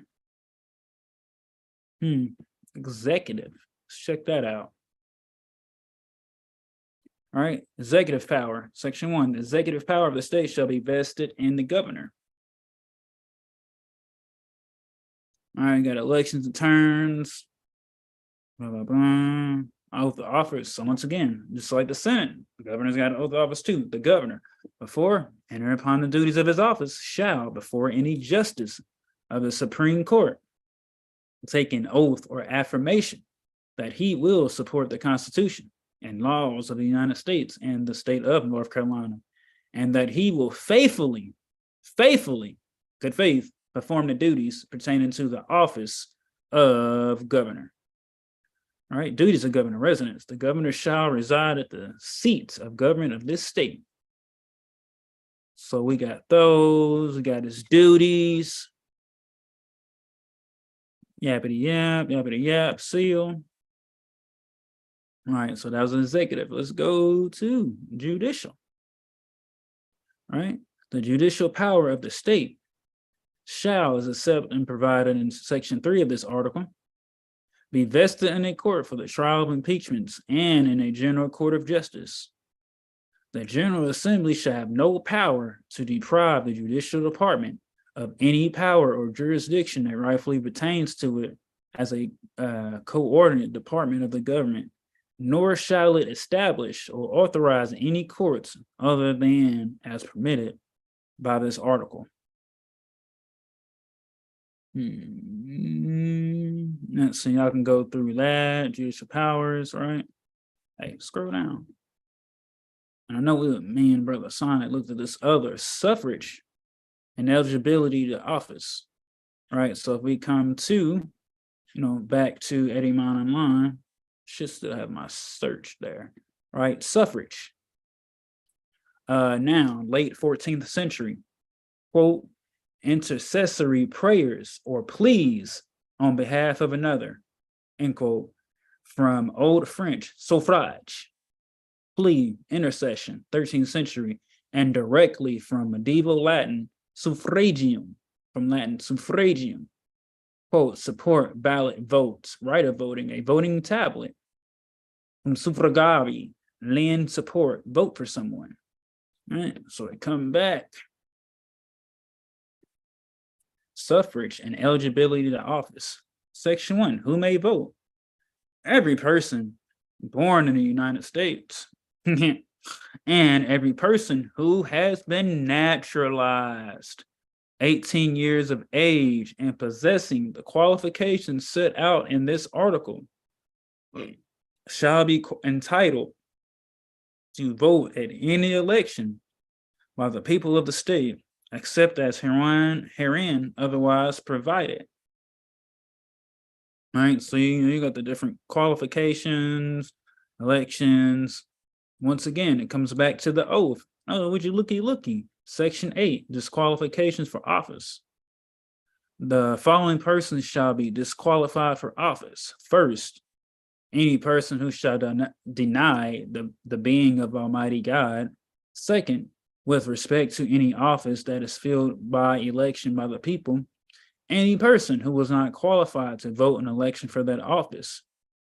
Third, any person who has been adjudged guilty of treason or any other felony against this state or the United States, or any person who has been adjudged guilty of a felony in another state, blah, blah, blah. Oh, would you look at it? Or any person who has been adjudged guilty of corruption or malpractice.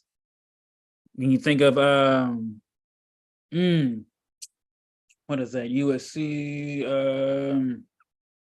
what is that joint? Trying to think of it. I know it's like 241.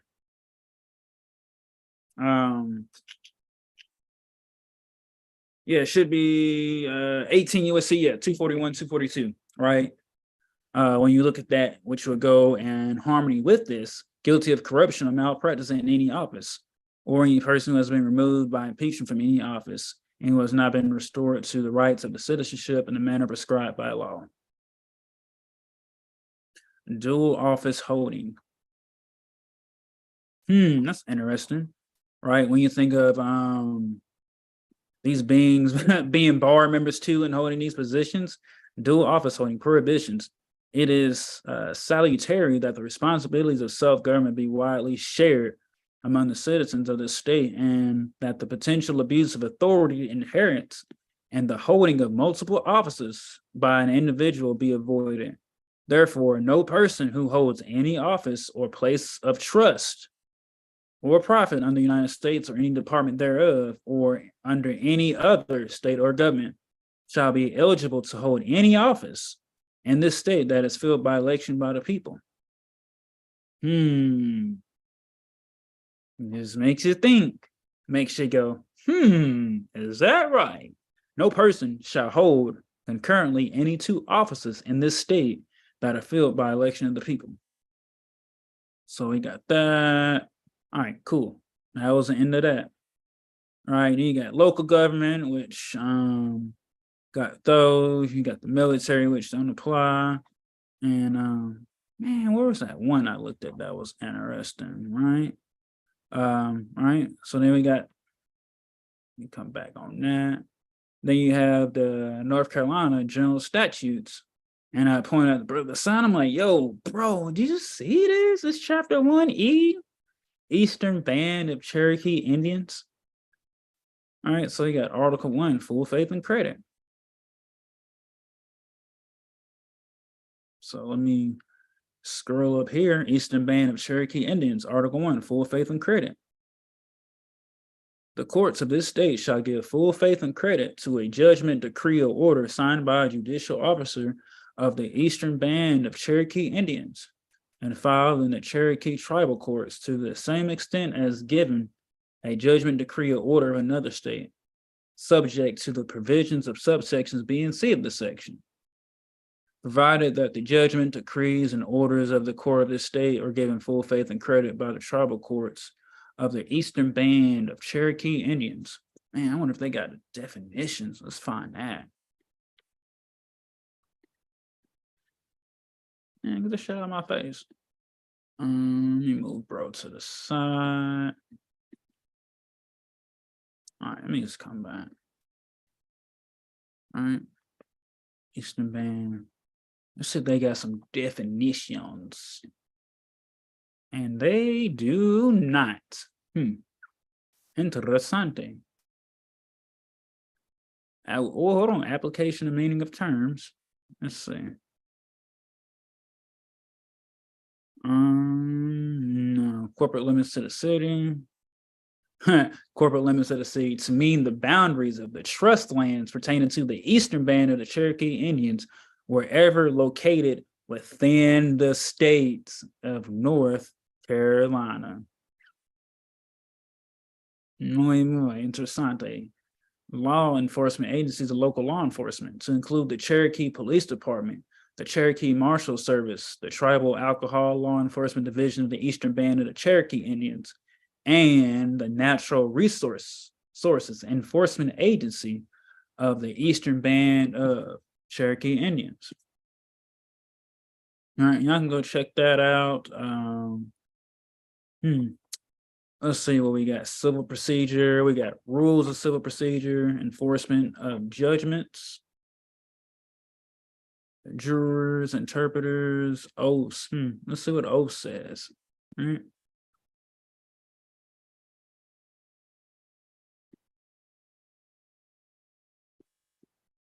All right. Article 1, general provisions. 11.1, 11.1. Oaths and affirmations to be administered with solemnity.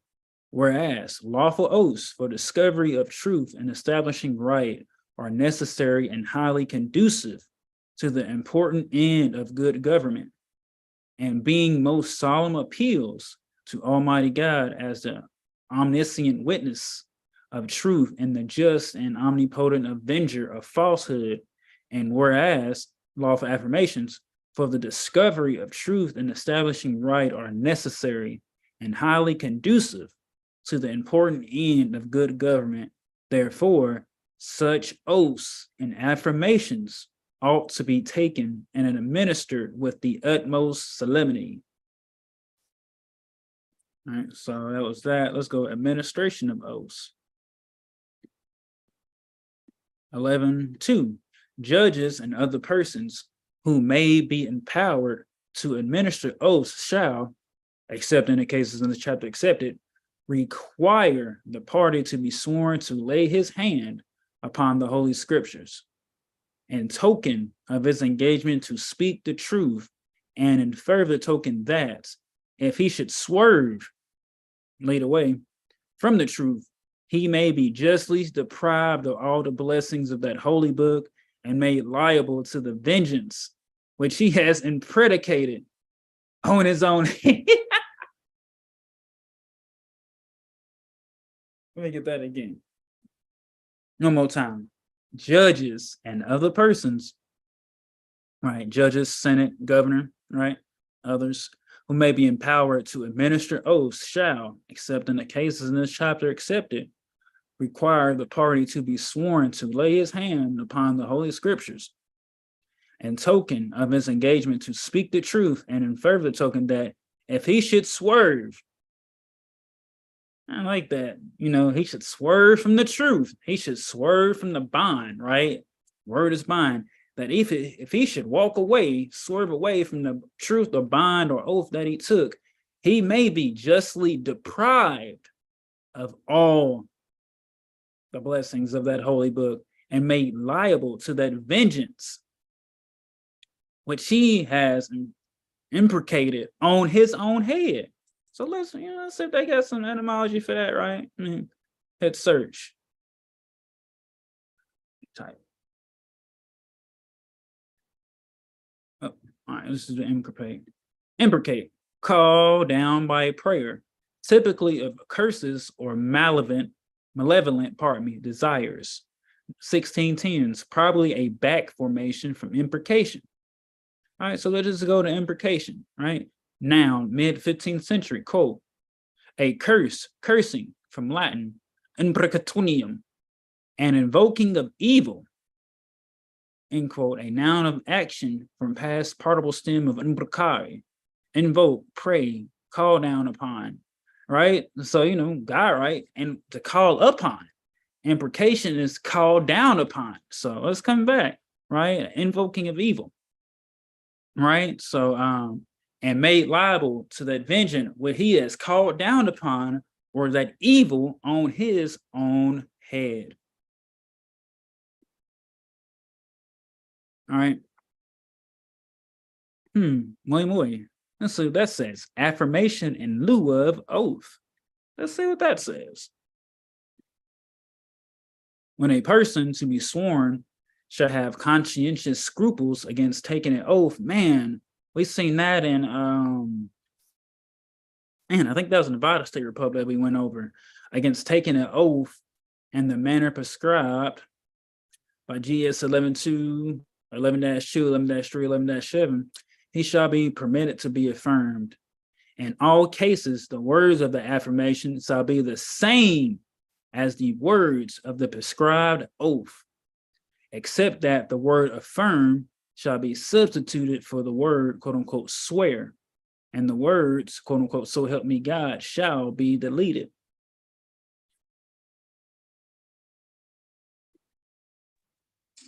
All right. Oh, look at that. Oaths of corporations. Let's see what that says. In all cases where a corporation is appointed administrator, executor, collector, or to any other fiduciary position. Wow, fiduciary position. That sounds like people sitting bench. So-called judges who are fiduciaries, right? And that's why these people got to get disqualified. You know what I mean? It's like, oh, you're a fiduciary, then you're supposed to be ruling in the defendant's favor. Technically. All right. Because there's remedy. There must be remedy. And then if he's not ruling the defendant favor, let's come back to what was that? Administration of oaths, right? So he's already calling down upon that vengeance which he has brought, that evil on his own head. Wowzers. Look at that. Wowzers.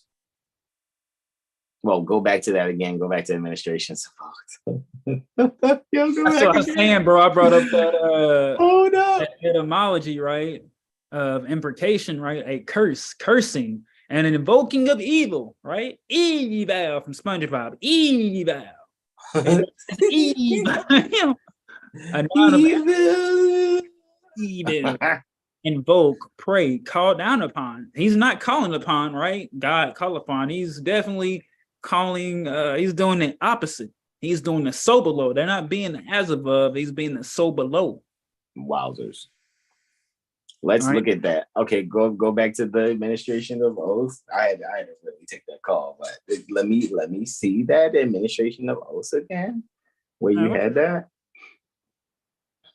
Judges and other persons who may be who may be empowered to administer oaths shall, except in the cases in this chapter, accept it, require the party to be sworn to lay his hand upon the Holy Scriptures. That sounds like Jehovah's Witness stuff.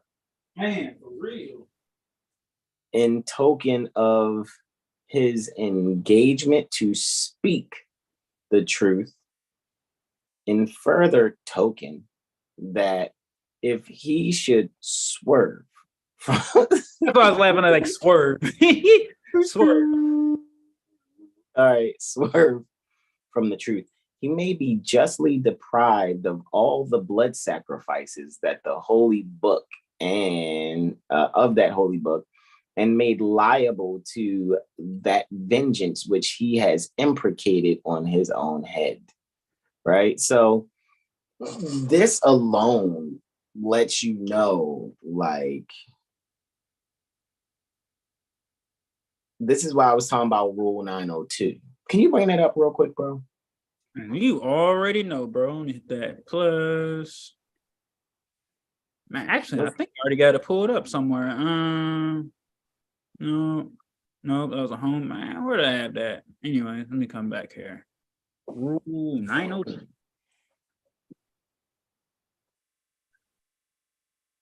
And it's the one that talks about, where is it, man? Go ahead, you Three. can scroll it down. Huh? Is it 3 or No. Scroll down a little bit. Right there. 6. Is it 6? 5. What about 5? A book, pamphlet, or other publication purporting to be issued by a public authority. Our authority is on the back of the 101, right? And again, remember, according to the 805 ILCS 110, Prophet Noble Drew Ali did the religious affidavit according to the requirements, the again asking the mind, right? Again, choir, ask, met minds, right? So asking minds again to do something according to, at that time, the requirements of the Illinois secretary, Illinois state secretary, right? So that's why I'm looking at this like, okay, think about your Quran and your 101, right? So these are things that can be put on the record because they're affidavits, right? And you can really stand on that. You see what I'm saying? And some people, at the end of the day, it's like, if you know how to stand on the Bible, you know what I'm saying? You know how to stand on the Quran, you know how to stand on your 101s, like, what can these people actually do? What can they actually do? You know what I mean? They say something and you'll be like, okay, well, at the end of, you are doing this, and that. Actually, I have no documents of commerce. And you wouldn't just say this shit out your mouth. You would actually put these things in an affidavit as evidence on the record if that's what you choose to do. Some of us, such as myself, is liking the whole just beat the bar, beat up the attorney, beat up the judge. Send notice to the attorney that he has no authority. Preferably, I ain't gonna front, I like the counterclaim. However, so that you don't even have to engage in that stuff, disqualify the attorney by sending him or her a notice that they have no authority, and then do a bar grievance, complain about the attorney to the state bar in which they have their bar certification. Then when it comes to the judge in the same situation, the alleged judge, send a notice pertaining to their disqualification showing that they should recuse themselves. That's why I do the counterclaim wherever they do. If it's a county level, cool. Let's counterclaim, because now we'll take away the judge's impartiality. They can no longer be impartial because now they're party to the suit. And anybody that was involved in the initial claim, cool. Let's counterclaim that, make them counter defendants now. And technically, when you disqualify one judge, they can't be like, oh, well, we're going to just put this other judge. No other judge and no other attorney can really come and do shit against you. Period. That's my comprehension. And I'm going to stick with that. And then after, like I said, sending notice to that attorney, and notices are in private. Motions, if you choose to, are on the record. Sometimes these idiots will put your notice on the record. All right. So you notice the attorney that they have no authority, point it out effectively, and then report it to the state bar that they're so-called got their certification from. Then notice the judge that they're being disqualified, and they are disqualified due to X, Y, and Z, according to your comprehension, and then do a judiciary complaint against them. And then find a way to do a judicial complaint against the clerk. Because even though the clerk acts like she's the judge's bitch, whether the clerk's a woman or a man, it's actually the other way around, because the clerks are the ones that seat the judges. However, they're under the hypnosis that they are at the judge's beck and call. So that's why sometimes you'll be able to find some judiciary discipline board to, complain about the clerk. You can go to them to complain about the clerk, or you have to complain to the chief judge. And then if the chief judge ain't on that shit, then judicial complaint the chief judge for, as Malika has pointed out so many times before, and you've heard Brother Taj point out, misprision, 18 U.S.C. 4, misprision of felony. These people are supposed to be ratting on each other. They're supposed to be snitching on each other. Hey, this attorney over here, or this judge over here isn't doing this. And since they're not doing that, misprision of felony, 18 U.S.C. 4. 18 United States Code 4 is what's on the table. And that's why I said, man, jurisprudence exercise is where it's at. So fuck your guru all about, oh, well, we know how to discharge and all this other stuff and have a DBA. And man, fuck all that, man. Fuck all that. All that rob Peter to pay Paul shit.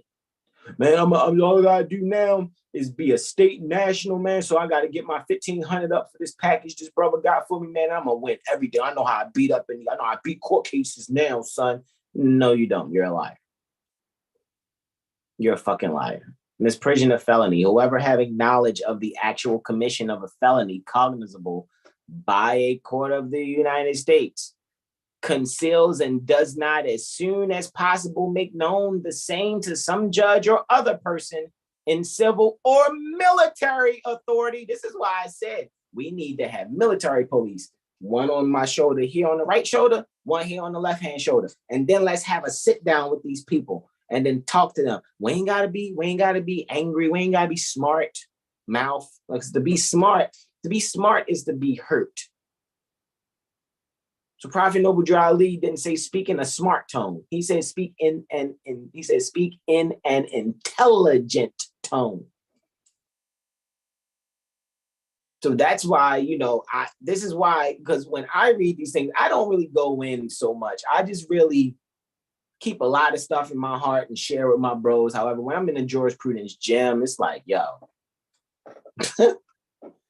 I'm seeing this, I'm hearing this, I'm hearing that. However, I know the jurisprudence gym is not technically solely a Moorish platform. So I know how to dial back some stuff. You know what I mean? However, when I'm around Moors, hey, yo, this is what this is. This is how I'm looking at that. This is what this is. So when you see that, go back to 18 U.S.C. 8 again. 18 U.S.C. 4 again. It says, whoever having knowledge of an actual commission of a felony cognizable by a court of the United States. Click on court of the United States real quick. Let's see what that means. As used in this title, except where otherwise expressly provided, the term, quote, court of the United States, end quote, includes the District Court of Guam, the District Court of the Northern Mariana Islands, and the District Court of the Virgin Islands. Looky, looky, Astro Cookie. So technically, this is why, and remember, they're supposed to be United States, and this is what they think they are. Oh, you just ask them, are you a court of the United States? What's United States? United States, quote unquote, as used in this title, is in a territorial sense. That sounds like some gang shit. Their territory. Territorial sense includes all places and waters, continental or insular, subject to the jurisdiction of the United States, except the Canal Zone. So let's go back to 18 USC 4. All right.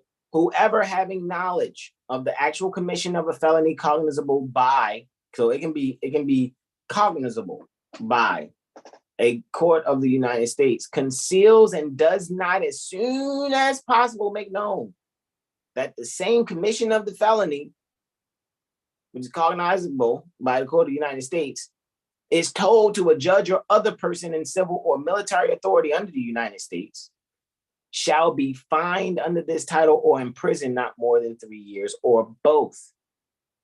Are these beings doing that? Hey, I'm a judge, and I know that this attorney doesn't have delegation, and even I need to tell on them. Are they doing that? Are the attorneys going, you know what? That judge is not being a proper judge. They're practicing law from the bench.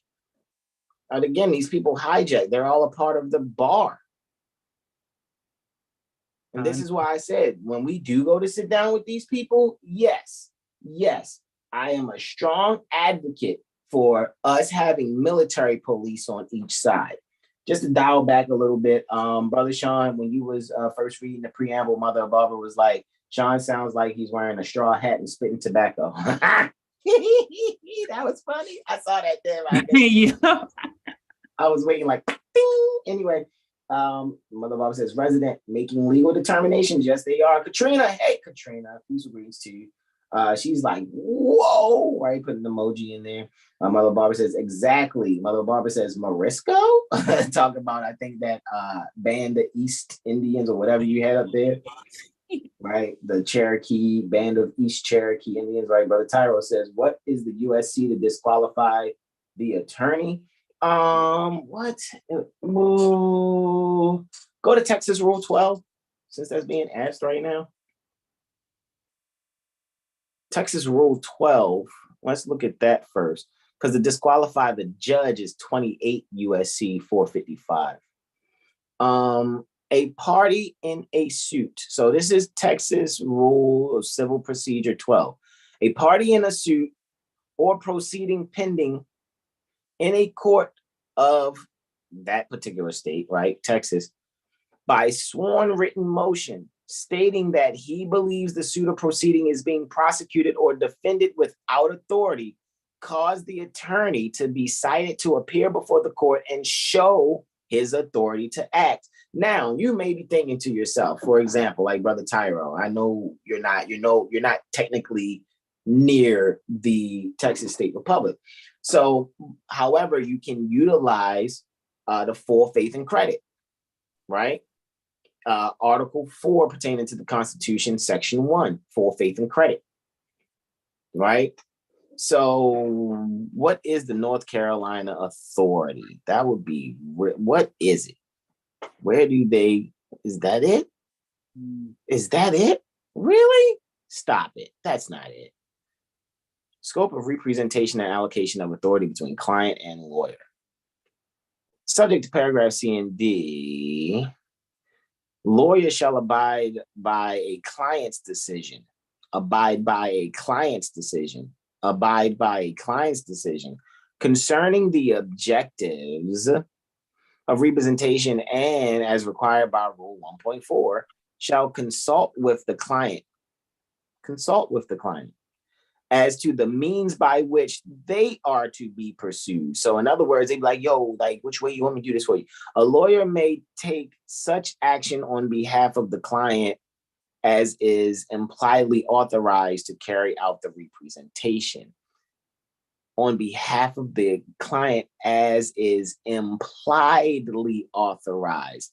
Back to that implied, like we was reading that earlier, bro, in Malika's PMAP court strategy presentation today, man. Like, it's like, yo, boy, these people ain't supposed to be doing stuff, man.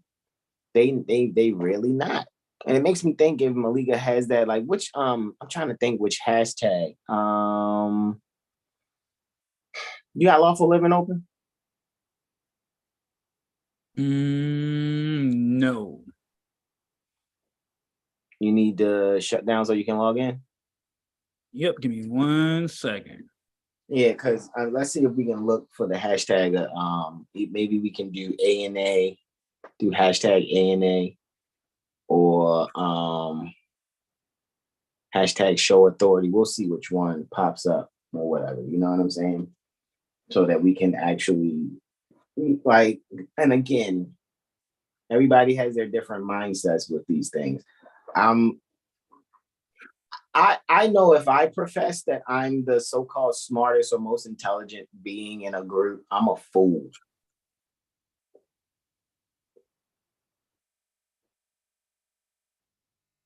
Because then what am I doing then? I should be putting myself more and more around other beings that I can be able to, you know, strengthen and exercise these things, right? So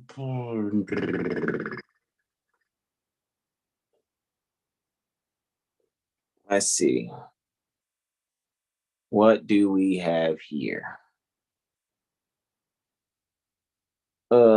Prove authority, show authority, non-governmental, governmental corporate party, or non-governmental corporation that seeks to intervene must file a statement that A, identifies any parent corporation, any publicly held corporation owning 10% or more of its stock, or B, states that there is no such corporation. 2, parties or interveners in a diversity case and an action in which jurisdiction is based on diversity under 28 United States Code 1332A.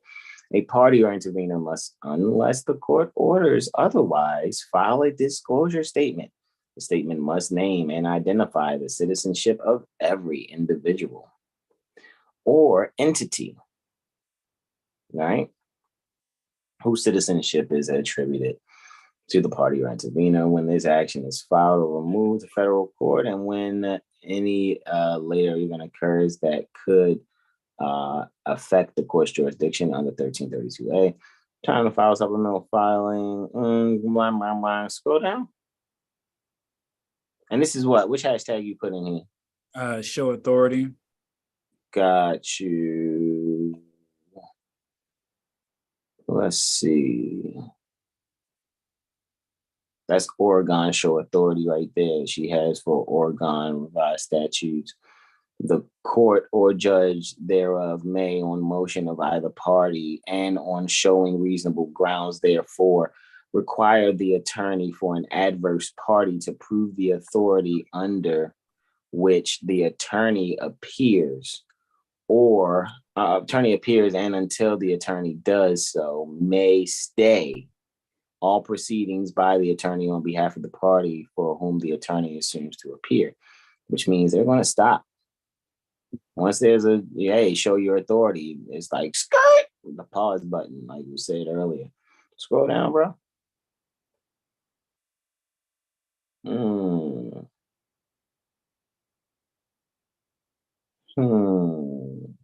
Hit more on Malika's post there. What is it saying? Keep going. Interessante. Right? This would be interesting. Let's see. 2 seconds.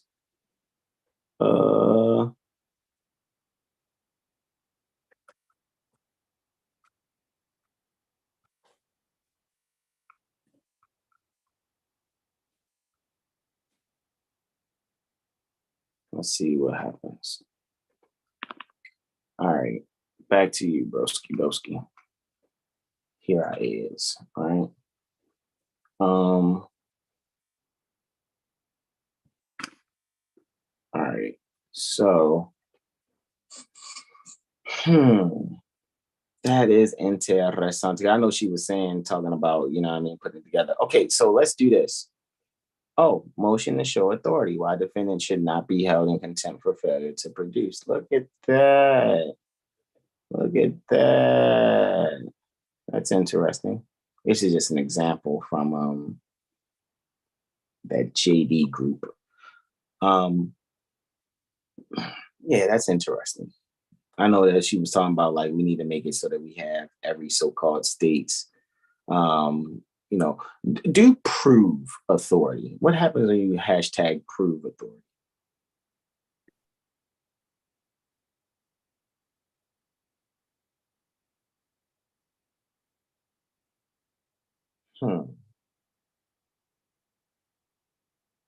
Okay, Sharon Queen towards.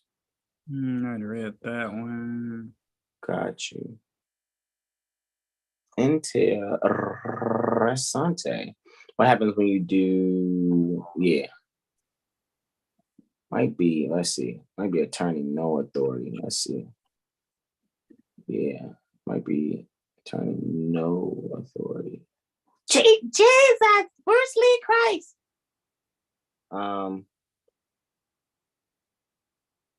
Let's just go all the way to the bottom, work our way up. It would be very, very interesting. It makes me because I know I was cooking, so I didn't see in class today. I didn't check the URL that Malika was on when she was sharing that. Right. Interessante. So very interesting.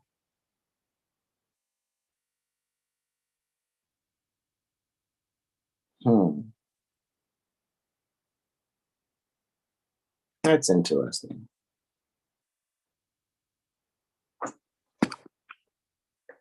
Transfers by the R again, need for personal knowledge.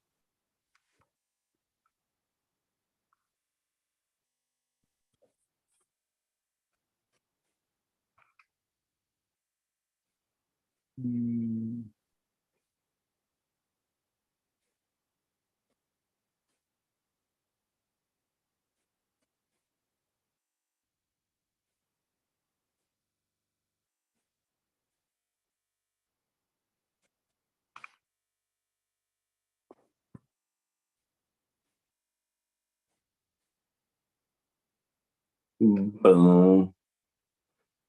All right. Also asked to share that joint earlier too. Mother Sahar says 28 USC section 528 is disqualifying an attorney. Right. And plus Katrina said hashtag ANA. AMA? ANA for attorney no authority. She said hashtag ANA. Jesus. That only brought it down 51 less. Right.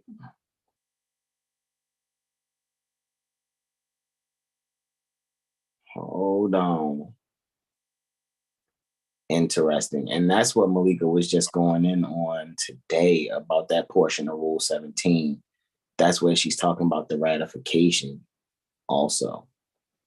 Like, that's interesting. So she posted that 26 days ago in Pigpen, right? And then went over it today in the law strategy joint. That's why I said, bro, like, I already know. Our second year in lawful living, bro, exercising, I'm trying to tell you, we're going to be working out on all the equipment. Like everything. We're going to be working out on all the equipment. Getting our jurisprudence exercise on, like, seriously. Yeah, I was just looking for that one. And Mother Sahar says 28 USC 528 for the disqualify the attorney for the United States Code.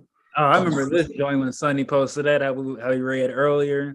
It's like, which defendants died?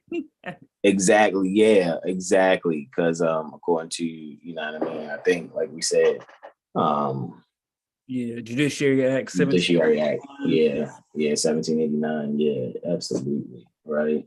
So, all right. Which post is it, bro?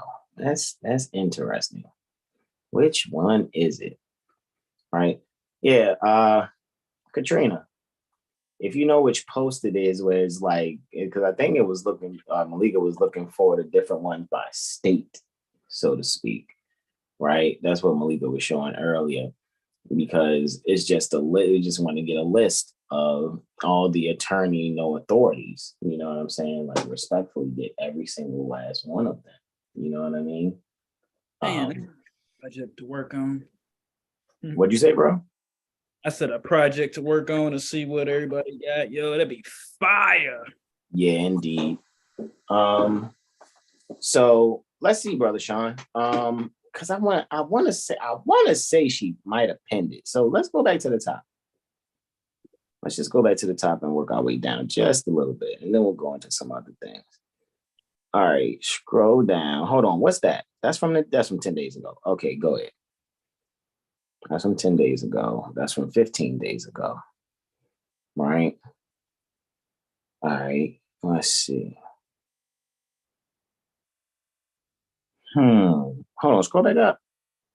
Oh, stop. Georgia code. Click that one real quick. Scroll down.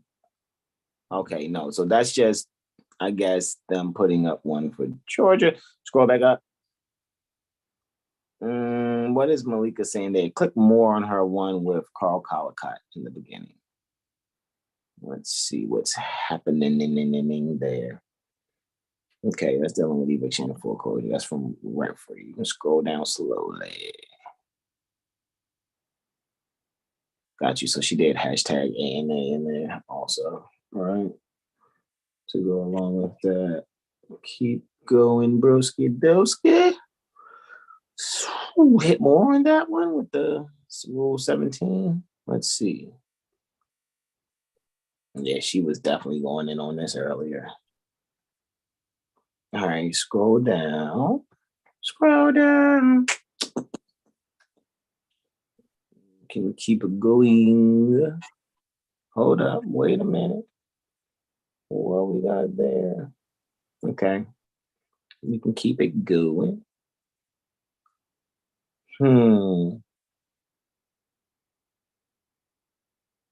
Let's see. Hold up. What's this? Inter horizonte.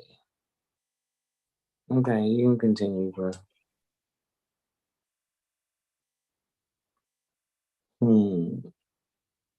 This is interesting. Well, it is what it is. Katrina says new ones are in friends in law. That's what Katrina said. Keep going, bro. She's saying new ones are in friends in law. So that's interesting, right? Okay. Right. Well, I guess let's see what's in the friends in law. Whoa, proof of authority. Okay, never mind. Go ahead. Let's see what's in friends in law, bro. All right.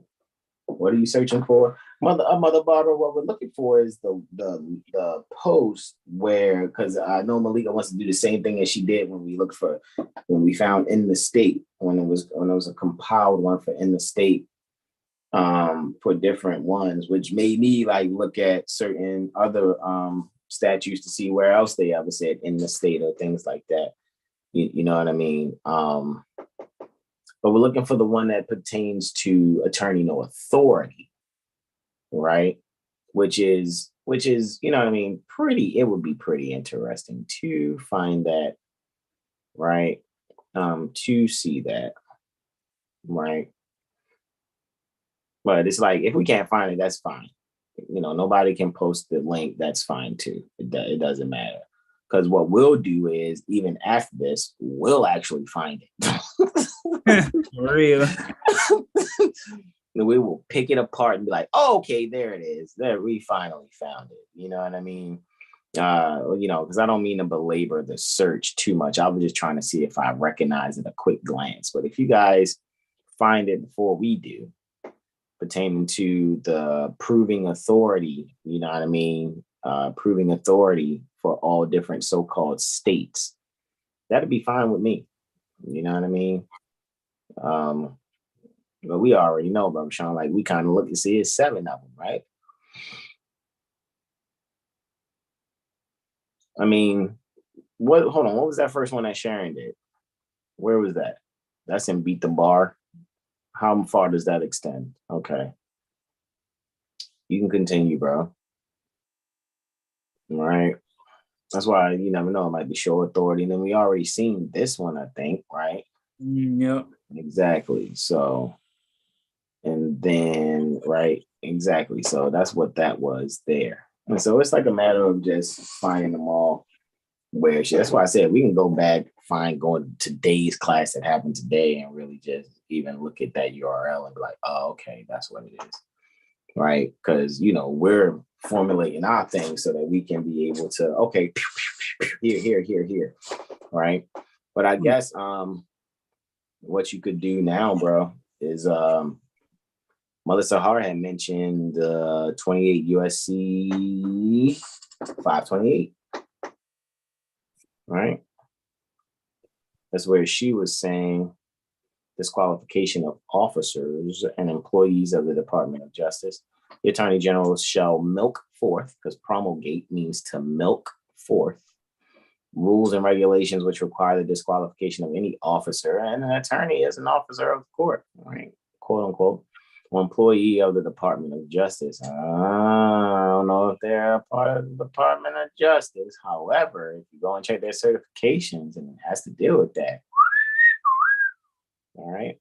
Including a United States attorney. Holy shit. There it goes. Let me All right. Shout out Mother Sahar. Or a member of such attorney staff from participation in a particular investigation or prosecution if such participation may result in a personal, financial, or political conflict of interest or the appearance thereof. Such rules and regulations may provide that a willful violation of any provision thereof shall result in removal from office. And this, all right, so to disqualify the attorney is 28 USC 528. All right, so thank you for that correction, Mother Sahar, right? I just know that, Texas Rule of Civil Procedure 12 can also be utilized in, full faith and credit fashion. However, it seems like that can be used in joinder with or as like added resource to 12 USC 528, right? And then the disqualify the judges, 28 USC 455, disqualification of justice, judge, or magistrate. Any, justice, judge, or magistrate, judge of the United States shall disqualify himself. So that should be a recusal. They should recuse themselves. In any proceeding in which his impartiality might be reasonably questioned. That's why I was like, okay, okay, well, let's just fuck up their impartiality and do a countersuit. Let's do a counterclaim. Well, they're making a claim. Okay, well, let's do a counterclaim and then let's add the judge and the attorney since they are colluding to try to force some outcome or something. However, shout out to Bobby and McReal. They're more like, man, let's just disqualify them, period. Fuck even doing the counterclaim. Let's just point out the fact that this is a fiduciary trying to collect a debt.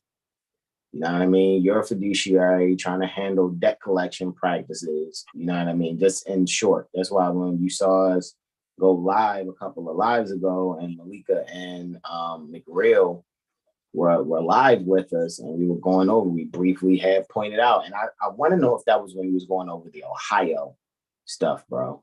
Mm-hmm. And that was Ohio. And we were going over the Ohio stuff and McReal and Malika came in and we just showed you briefly what McReal's strategy is. Yeah, it was on that auditor section. Yeah, because it was talking about the correct. And it was dealing with the auditor section for the Ohio revised codes. Or the administrative code, which one of them, You know what I mean? And it's like, okay, well, he's using the 3949A to disqualify the attorney. And I think it was the 14039 to disqualify the judge. I'm gonna have to go back and just refresh my memory on that. But both of them could be used for provided because that's his strategy. You know, he knows he's not an IRS agent. You see what I'm saying? However, he's like, look, let me use these documents since that's who they acting as. They're acting as agents for the IRS. And let's point out the fact that they're doing identity theft to try to actually, you know, have, you know, legal processes done. You know what I'm saying? So it's like 3949A and 14039. Yeah. So the 3949A is for the attorney and the 14039 is for the judge. Or do I got them mixed? I think that's right. I can look it up. Yeah. I mean, it's either way. I mean, we can always go back to that Ohio one, you know what I'm saying? And just really look at that portion, honestly. You know what I'm saying? But yeah, it's definitely the affidavit for identity theft. You see what I'm saying? And so, you know, I'm just saying. Part of the attorney since he'd be the one to be my guess. But yeah, we can always. Okay. All right. So that was the 14039. Okay. And disqualify the judge, then it's 3949A. Let's see.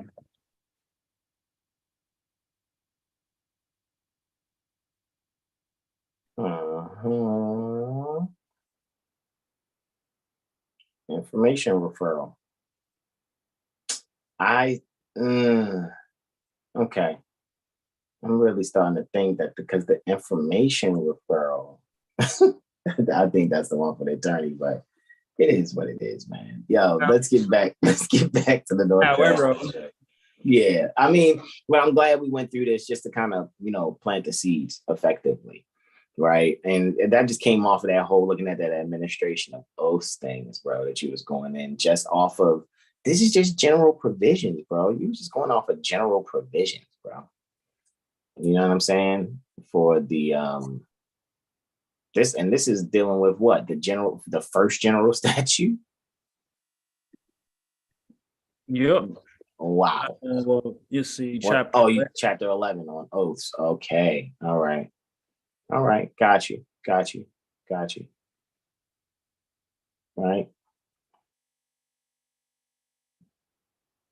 Interessante. Law enforcement officers. That is always funny to me. Recodified. That is interesting and hilarious. Right. Then law enforcement. All right. It's like, really? Let's see what it says for law enforcement officers. I'm curious. It's been recodified, huh? Okay. 17C1.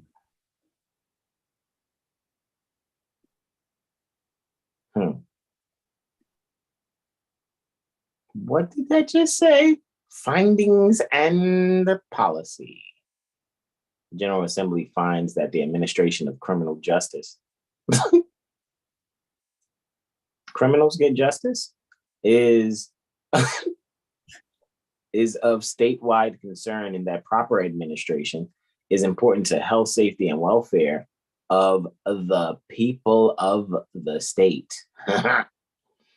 That sounds like some internal operation stuff, if you ask me, and is of such nature as to require education and training. Oh shit! That mean they education and training pertaining to what?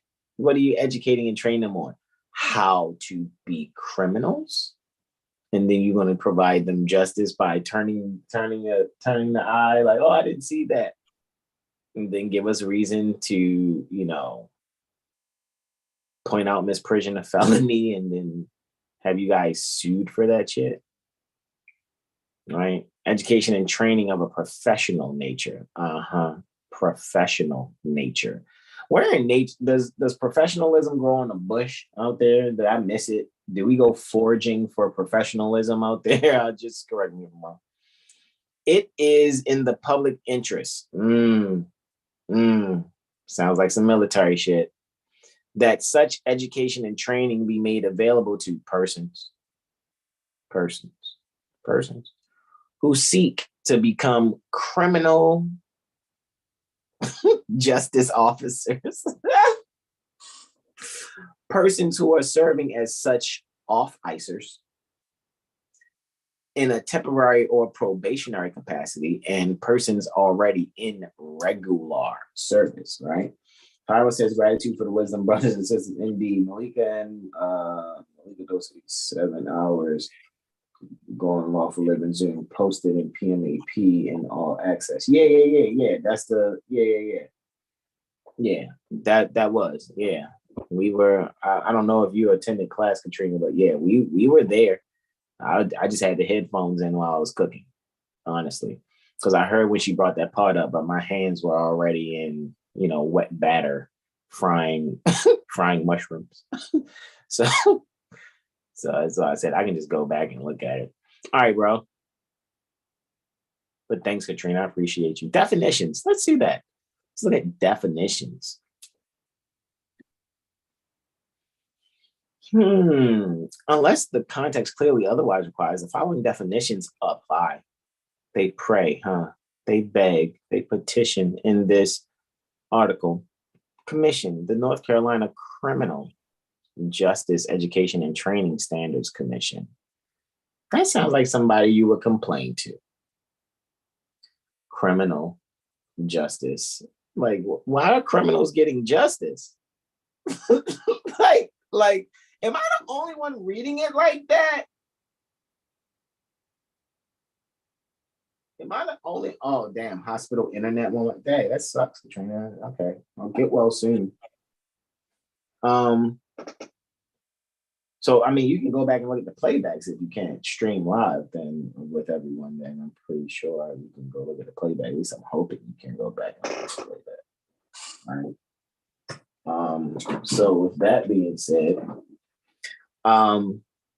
why are criminals getting justice? Like, I'm serious. Criminal justice agencies, the state and local law enforcement agencies, the state correctional. What are they correcting? And who consented to that correction? Other correctional agencies maintained by local governments. And the juvenile justice. Okay, so juveniles are getting justice, and criminals and juveniles are getting justice because they have agencies for their justice. That's amazing. But shall not include deputy sheriffs. Special duty sheriffs, jailers, or other sheriff's office personnel governed by the provisions of Chapter 17E of these general statutes. Okay, so now they're showing distinction. Why do criminals have justice officers? Like, am I come on, I can't be the only one seeing that. The administrative and subordinate personnel in all the departments, offices, agencies, units, or entities comprising the criminal justice agencies who are sworn law enforcement officers. Guys don't enforce law. Both state and local with the power of arrest. They have the power away from arrest. Power of arrest. See, I can actually read and comprehend. I don't read with implication at the forefront pertaining to my mind. And what these people are doing, they are going off of what they think the words imply. I go off of what the words actually denote. Which, that's why I say these people are practicing some shit that's outside of what's actually being said. That's why I said they're being educated and trained to do what? It's definitely not to comprehend what the fuck I'm reading. Me and Brother Sean are reading right now, like what we're all reading together, right? State correctional officers, state probation / parole officers, state probation, parole officers, surveillance officers, supervisory, administrative personnel, local confinement facilities, state juvenile justice officers, chief court counselors, and juvenile court counselors. This is This is retarded what I'm reading. It really is. This is retarded. It's retarded. Critical incident, an incident involving any use of force by a law enforcement officer. When were they elected? In order to be in office, you must be elected. Why are they telling you guys you're officers when you're clearly not? You're just corporate security guards enforcing policy. It'd be better to call you policy enforcers because you're trying to strengthen policy. However, it's only for those beings that are to actually have policy enforced upon them. And that's not the everyday people. That's just the city, state, the city and county, which are municipal employees and state employees. Not regular old people that aren't employees of the state, county, or city. However, even though it's practice to enforce these things on people that aren't city, and county, and state employees.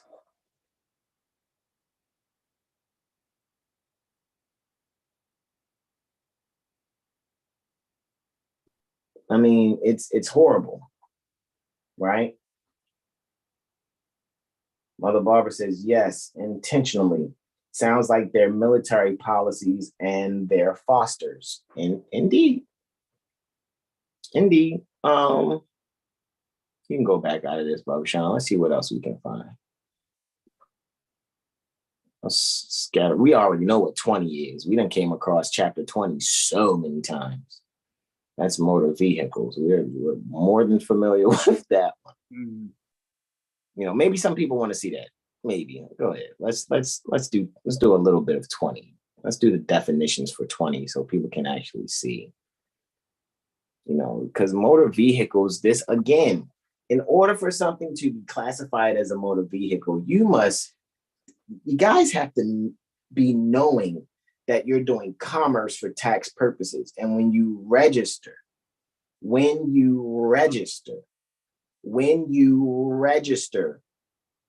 your property, i.e. your land conveyance, right? Which you may call an automobile. When you register that with the state, you have now allowed the governor of that state of corporation to acquire your property, which now makes you someone who leases your own property from the governor, who is now the lessor, right?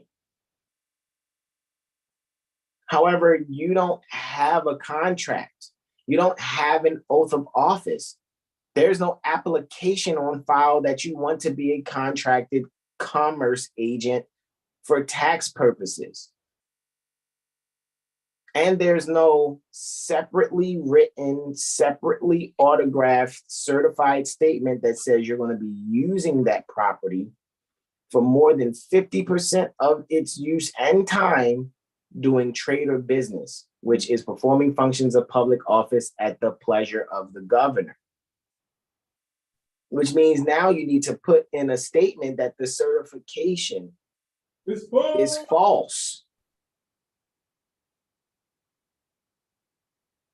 That needs to go, hey, look, the certification is false, that I had put in a separately written autographed certified statement saying that I'm doing and performing functions of public office at the pleasure of the governor.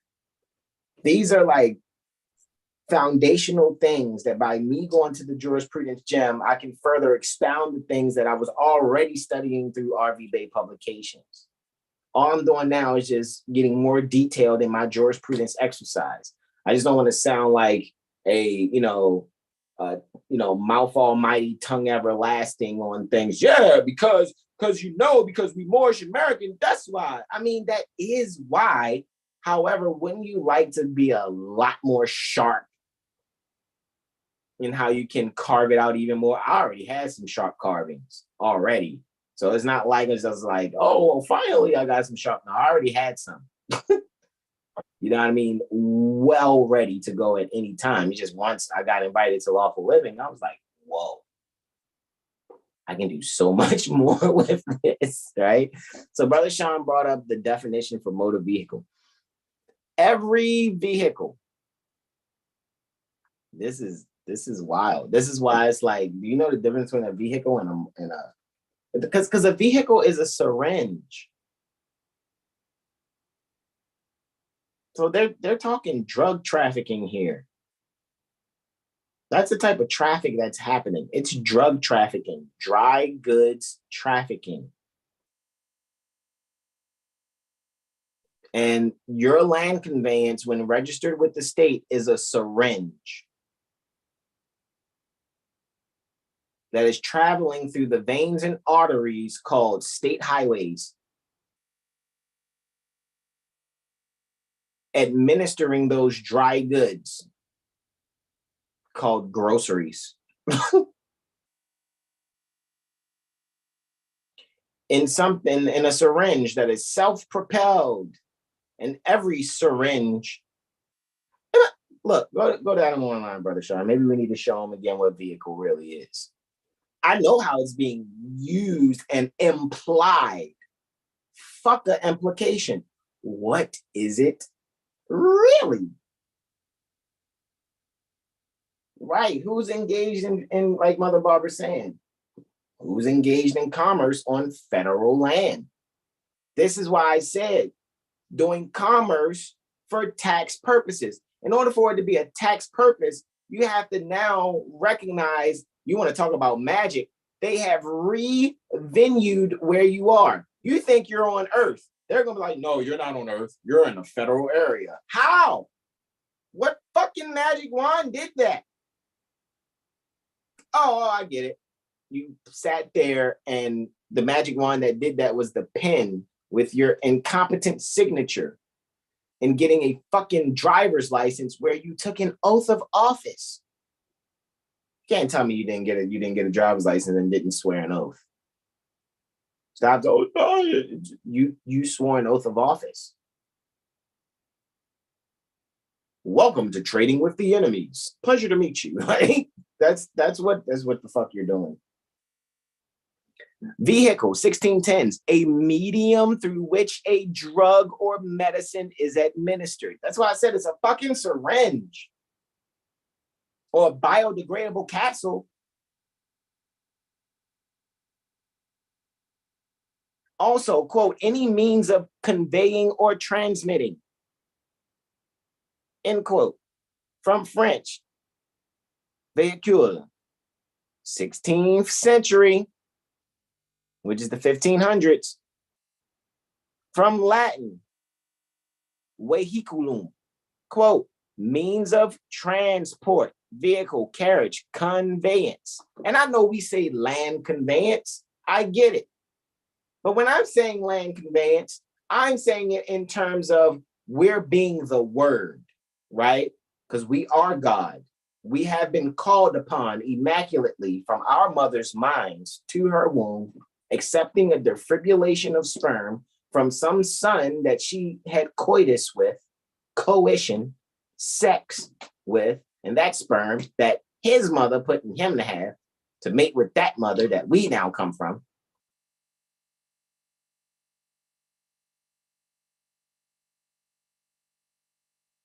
All right. I really want us to really get this, right? And we're the word being conveyed from point A to point B. So really, technically, if you're the word and people keep obstructing your motion, it's always male obstruction. Technically, if you know how to invoke that. However, you're still not within a federal stream of communication.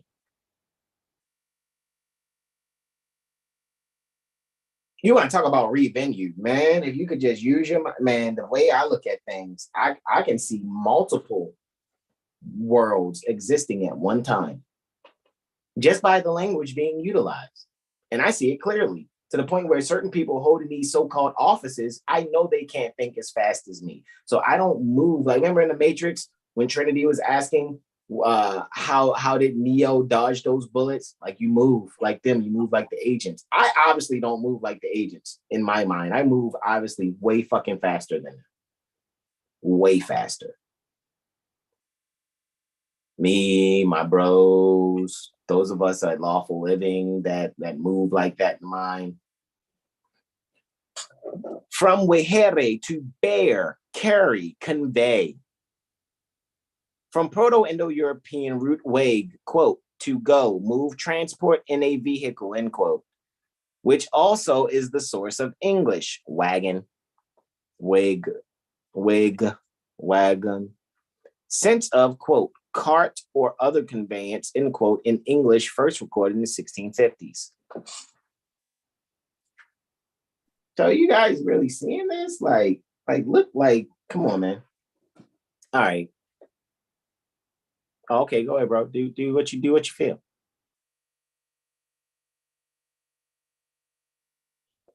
Go ahead, you read it, bro. Got you. Mid 15th century conveyance. Yeah, conveyance. Right, go ahead. Quote, act of conveying, act of carrying or transporting, end quote, from conveyed plus ants, meaning, quote, document by which something is legally conveyed. Son of a bitch. It said document. That's what, man. I don't. You that's just why say you're the word. You know what I mean? Like, come on, yo. Like, let's stop it. Let's really stop it. And so since you're the word, right? The word was God, the word was with God, and the word became flesh. So if you was to call upon and you was with to call upon, you was to call upon, and then calling upon became something that actually existed. It came to manifest. So now when you look at motor vehicle, this means that you're dealing with motor vehicle, two words that etymologically would mean something else. However, within commerce for tax purposes means something completely different. It's unfucking natural. However, since it's so widely practiced and not being widely challenged, people are widely capitulating and being an accessory to law breaking. How are you being an accessory to law breaking? Because you are doing things like getting a driver's license, not even recognizing that what you're doing is saying that you're doing trade or business, which is performing functions of public office at the pleasure of the governor. So you are the governor's runners. You're running his packs. You need to hear it in hood terms.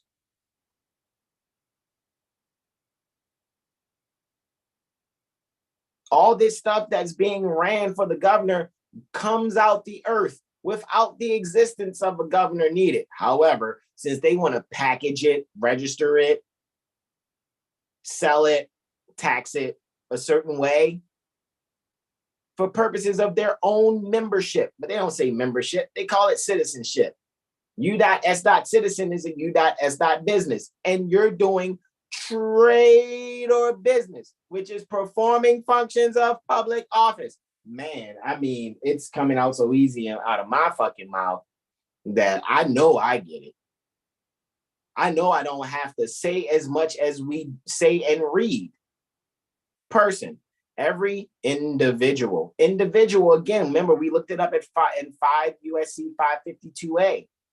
It's going to take you back for, like, you go to 552A, 5 USC 552A, then we're going to go back to 15 United States Code 4724. And then you're going to see a person is not who ye are.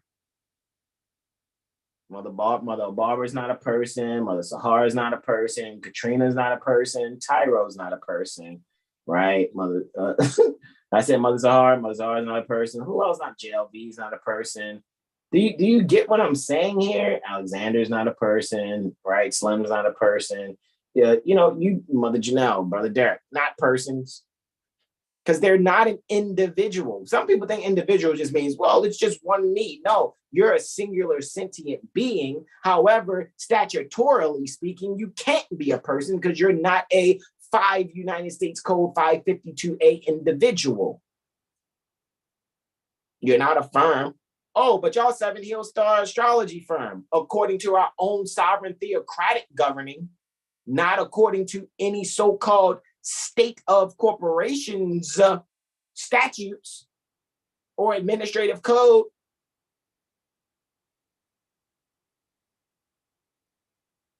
Don't get all, well, they sound the same. That's just homophones. That don't mean they're within the same jurisdiction, because the right words that we speak is different from the right words that the statutes speak.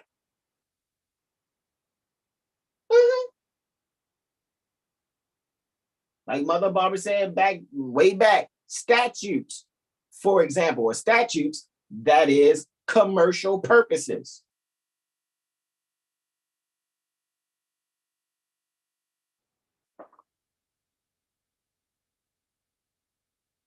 You're right, Mother Barbara. Are we on the clock? Are you an employee? Do you have a contract and an oath of office? Do you have an application on record that evidences that you are one who applied to have a contract and an oath of office, and then you forgot to do your certification? However, that's all being implied until you speak up from knowledge, stating that, oh shit, no, I'm not doing this. Hey, let me write this. I'm not doing this. I'm not doing commerce. So a person is every individual, firm, partnership, association, corporation, governmental agency, or combination thereof, of whatsoever form or character. And you guys think you, and just when, like how they say personal means something that is derived from an individual, derived from a firm, right? Like that's what that is. Like anytime they tell you personal property is something that's pertaining to something derived from the individual, firm, association, corporation, governmental agency. Period. That's what it is. Right? So when you guys actually go into these things, however, bro, let's go into the administrative code real quick. I'm curious. Let's allow the administrative code to lead us back to the statutes. Let's see, I already got that pulled up. I just come to. No, it's not there. You're gonna have to type in North Carolina Administrative Code.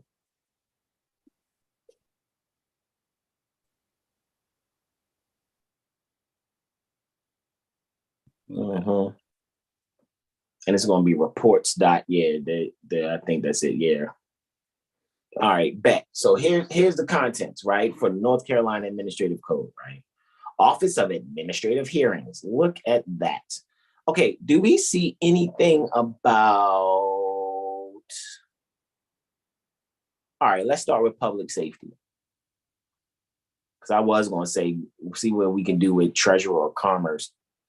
Department rules, the National Guard, emergency management, civil air patrol, governor's crime commission. Look at that.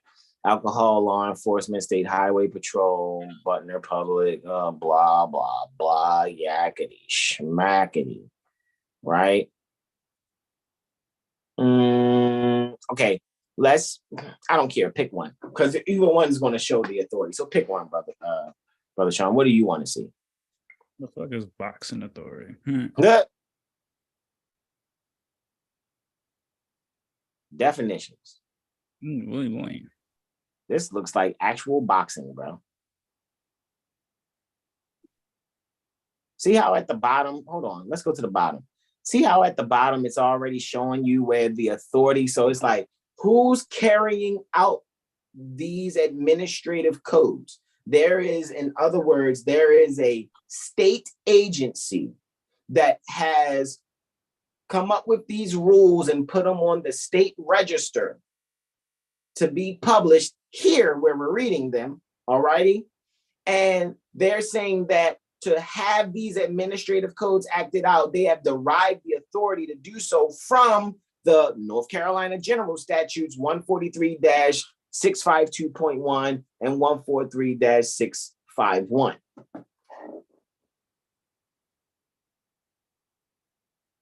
Right? also looking like it's pursuant to General Statute 150B-21.3A. Rules is necessary without substantive public interest. Effective January 9th, 2018. So go ahead, bro. You can scroll up. Let's see what we can find out. Because this sounds like it's talking about, it's so funny, man, that they're talking about. I know you saw boxing authority. So it's like there's a state agency that's dealing with boxing. Cage means a fenced enclosure in which promotional organizations hold mixed martial arts competitions. Choke. Are we fucking, and then when you hear Brother Taj be like, don't get in the boxing ring taking selfies. Yo, what, Joe? Like, are we seeing this, yo? Right? Your mother Barbara said uniform commercial codes is their daddy. All right.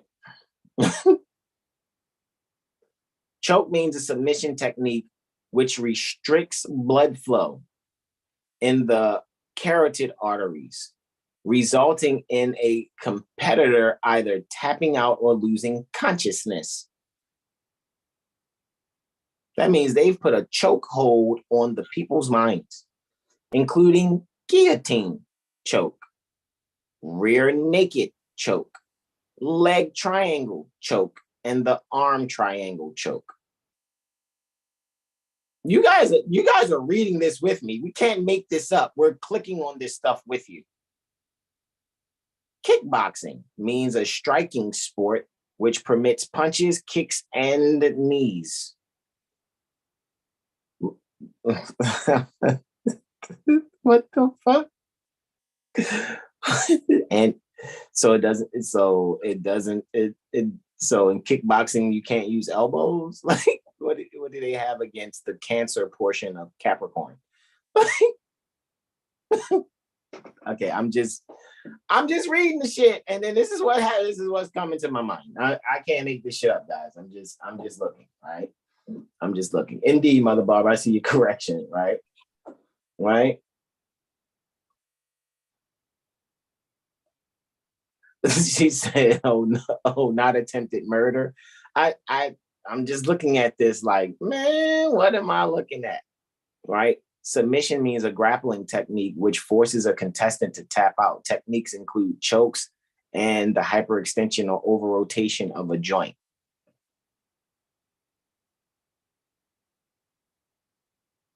Wow.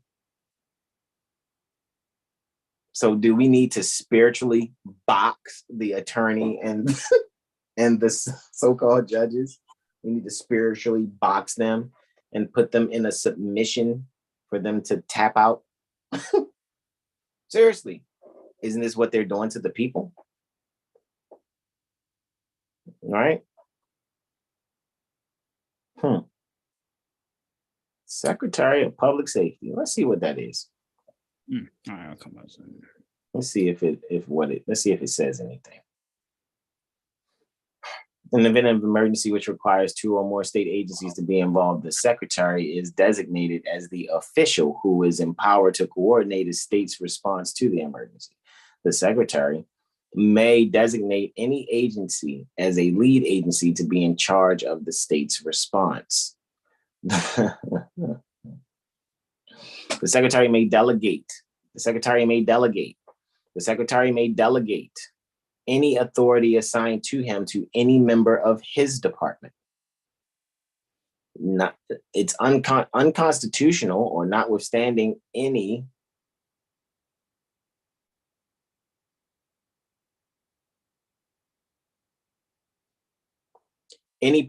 other provisions of this title or any rule of any division of the Department of Crime Control. Why are they trying to control crime? Why don't they just not have it?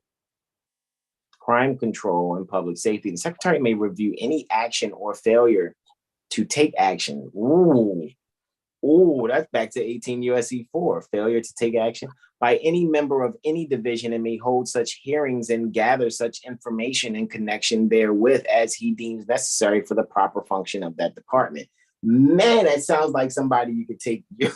Hey, yeah, they did a misprision of felony, so I wanted you, and then that's when they'll let you know. Oh, they're not a state agency. Well, time out. Why are these motherfuckers doing what they doing? You see why I said it's war? It's war.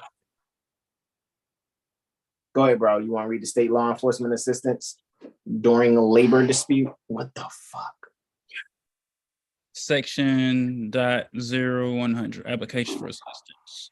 Delegation of authority by the governor. The governor is given the duty to formulate rules, policies, or guidelines as may be necessary to establish a plan under which temporary state law enforcement assistance will be provided to cities and counties when local law enforcement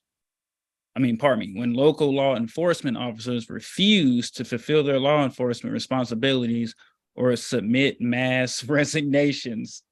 The governor is also authorized to determine the number of officers to be assigned in a particular case, if any, and the length of time they are being assigned. Delegation of the authority of the governor to any state department is allowed. The governor has delegated to the secretary of the Department of Crime Control and Public Safety the authority to establish rules, policies, or guidelines, and to determine the number of officers to be assigned in each particular case and the length of time they are to be assigned.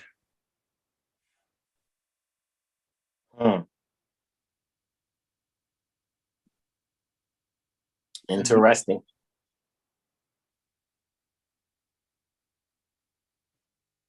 Yeah, I guess you. Okay. You want to do one more? Seeing that on there. Let's see what else we got. Okay. That's the National Guard. Let's see what that says. Click on the consolidated one because it'll have all of those all on one document.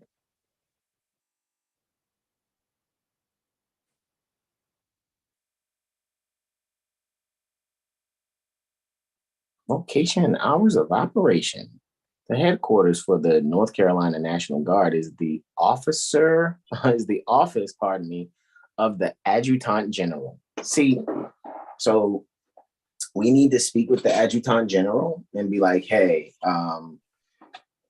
speaking in intelligent tone, it's like, hey, we're familiar with that the National Guard guards nationals, and we're Moorish Americans, and technically within, you guys' jurisdiction outside of our sovereign theocratic jurisdiction, which you are subject to, so respectfully, whether you know it or not.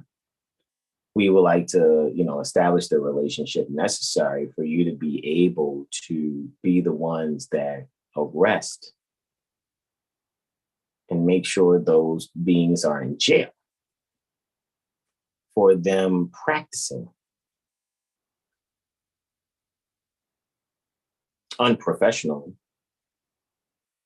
their duties and obligations, right? So the headquarters for the North Carolina National Guard is the office of the Adjutant General, or some people say the adjutant, right? Adjutant, right? General, which is located in the North Carolina Military Center on Reedy Creek Road in Raleigh. A list of statewide locations of National Guard armories may be obtained from the Secretary of Crime Control and Public Safety or the Adjutant General upon request. So that's a records request. All offices are open to the public for conducting business during normal business hours and during time of emergency as called by the governor or the president. Where's it getting that authority to carry that out? Well, its authority is coming from General Statute 127A. Can we go to General Statute 127A-31? Can we see that real quick? Can you go to the General Statutes 127A? Let's find out what we got. Oh, no. You got it in another tab, right? Hold on. Where is that? Right there. Hit the back button on that junk. 127A. 127. 127A. Right? 30-31. So let's scroll down to -31. There you go. Boom.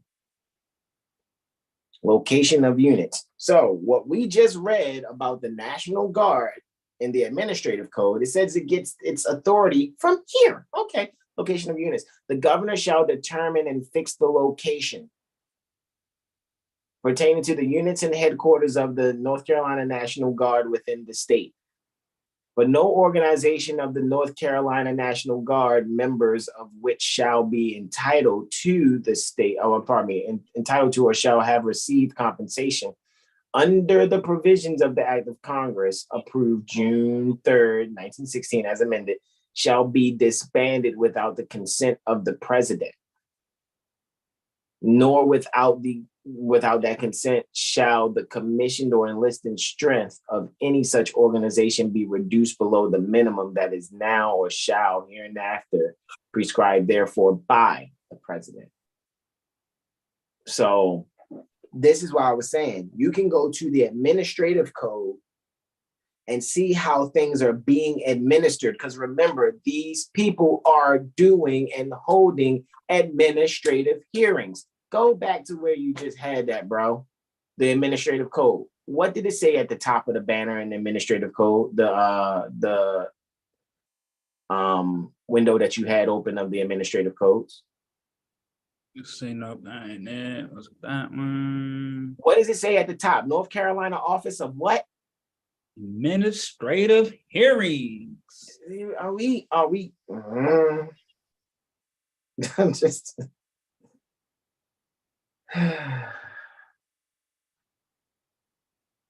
Okay. Hold on, bro. Let's see if we can find. Oh, hold on. What you just clicked on? You just clicked on Title 1? Yeah.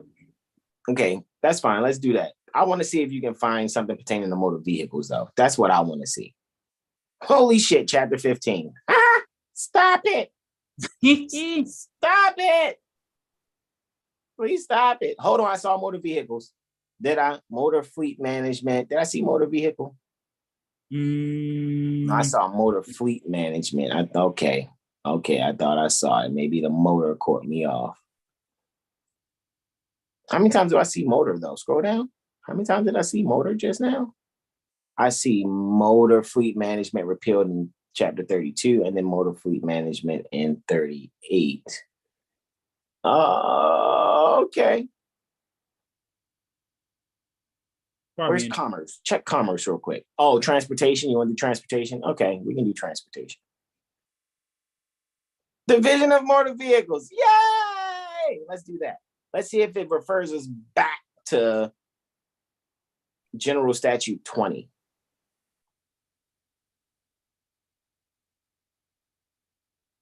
Whoa. What's that says? Legal process. That's the first thing that stood out to me, man. But it says all those things look repealed. All those things look repealed.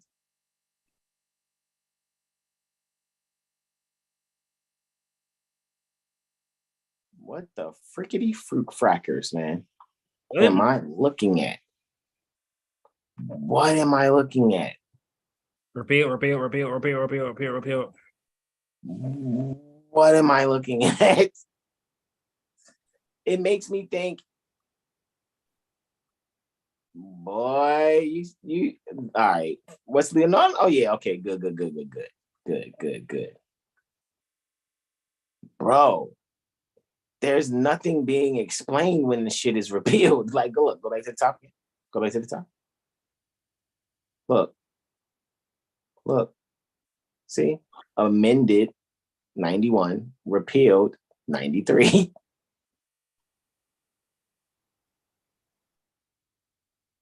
When you go into reciprocity and reciprocal provisions, repealed in 1982. Legal process, repealed. December. Yo, hold up. Yo, like, what am I looking at? Where's the authority? Okay, So it's funny because, reciprocal provisions, it's talking about General Statute 20. And we had looked at that. You know what I mean? We had looked at General Statute 20. Right? However, how is General Statute 20 being carried out? Hey, Brother Sean, are you there, bro? Because I'm about to say, just scroll it, bro. Just, okay. I just want the people to see the authority. Okay, general information. What does it say? General information. Let's just go back. General information real quick. The following is general information about the Division of Motor Vehicles. The mailing address is 3101 Mail Service Center, Raleigh, North Carolina, 27697-3101. The physical location is 1515 North Church Street, Rocky Mount, North Carolina, 27804. The web page address is www.ncbmv.org. Okay, cool. But look where it gets its authority from, right? So now go back to the general statutes tab that you have open. And now hit back. Go to 20, and we're looking at 20-1 now.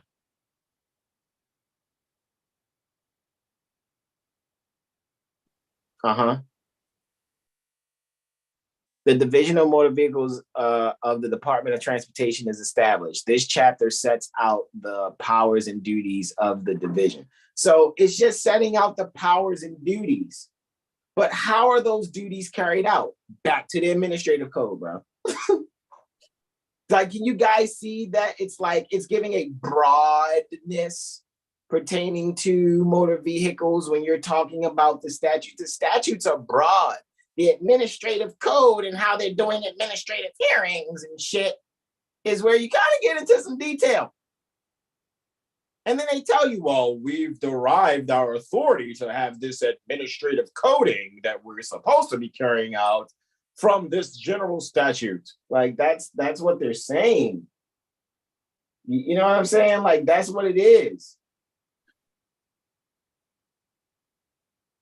Mother Barbara said 7 policy enforcers quit at one time not long ago. Indeed, indeed, indeed. Mother Sahar is laughing. All right.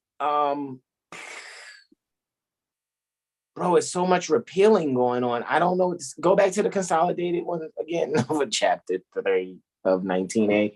Bro, please, bro. Click the consolidated one again. Mm-hmm. All right, let's scroll just a little bit. Definitions, qualification of operations or operators. So many things there, but it's only quoting where the authority comes from. Like, what? It's not giving any detail. Then it goes to purpose. This section provides information on the following: the 4 tests that may be required of an applicant for a driver's license, the medical evaluation program, driving records, classified driver's license. Okay, let's go to definitions. Come on, let's do it. Let's see what it says about definitions. Nothing been repealed. Okay. Yo, like, what am I? Okay, I'm gonna let it go.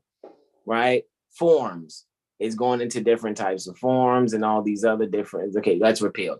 Now we're looking at, .0104, .0105, re-examination, special operators, temporary. Okay, all right, let's scroll down.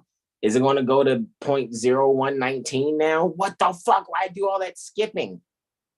Oh, repealed in 81. So what's going on with the administrative coding for so-called motor vehicles? Why in the fuck are they pulling anyone over near North Carolina State Republic? You get pulled over near these states, but excuse me, what administrative code are you acting out for which administrative agency? Which state agency and their administrative code are you carrying out right now? Because I want to know what that administrative code is so I can see where the authority is derived from which particular statute. That's how I'm already just putting out there how we should probably be thinking and speaking. If someone is like, well, you're in the state. Oh, I'm doing commerce for tax purposes. Great. Is there a grand jury that indicted me so that you can say you have that probable cause? Because you just can't have probable cause because you laid eyes on me with thinking my foot was on the accelerator moving at a certain rate on some asphalt or concrete. You can't fucking do that. But it's being done because people practice not challenging these motherfuckers. Am I making sense here, y'all? All right, keep scrolling, bro. Let's see what we're saying. Driver's license examination and online renewal. The division shall issue a driver's license to any person who is eligible under G.S20. See, you got to now you go back and check your eligibility. However, go back to the general statutes again. For 20, what did it say for number 1 again? What did it say? Stop right there. Division of Motor Vehicles. The Division of Motor Vehicles of the Department of Transportation is established. This chapter sets out. This chapter 20, sets out the powers and duties of the division. Back to the administrative code. The powers and duties of the division. Now back to the administrative code, bro. The powers and duties of the division. Now, the division shall issue a driver's license to any person who is eligible under the statute pertaining to the powers and duties for that division.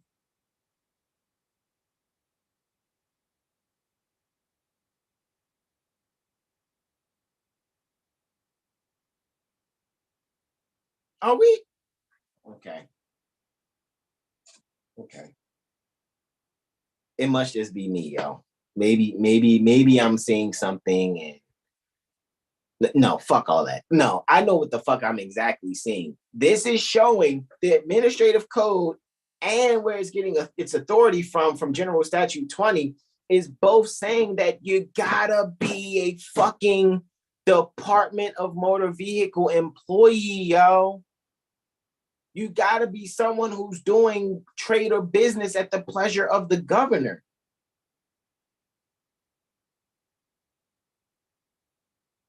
The knowledge examination, the road sign examination, the visual acuity test, the road test, the remote renewal, the attestation. What are you attesting? Supports application for the remote renewal to affirm the following as part of the remote renewal process. That the applicant is a resident of North Carolina. This sounds like some oath-taking shit. The license holder's name as it appears on the license to be renewed has not changed. What? All information provided on the application for a remote renewal has been provided truthfully. That sounds like an oath. What are you attesting to?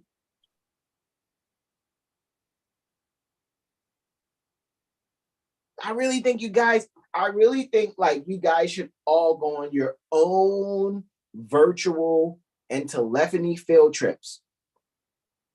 All right. Near for the state of corporation near you. And just open up 4 fucking windows. Open up the General Assembly, then see where their, constitution is, or open up 3 windows for the General Assembly. Just the General Assembly one, then the second one for the General Assembly, open up their constitution. Then the third one for the General Assembly, open up the statutes. And then the 4th tab you open, type in the administrative code for that particular state of jurisdiction or state of corporation, right?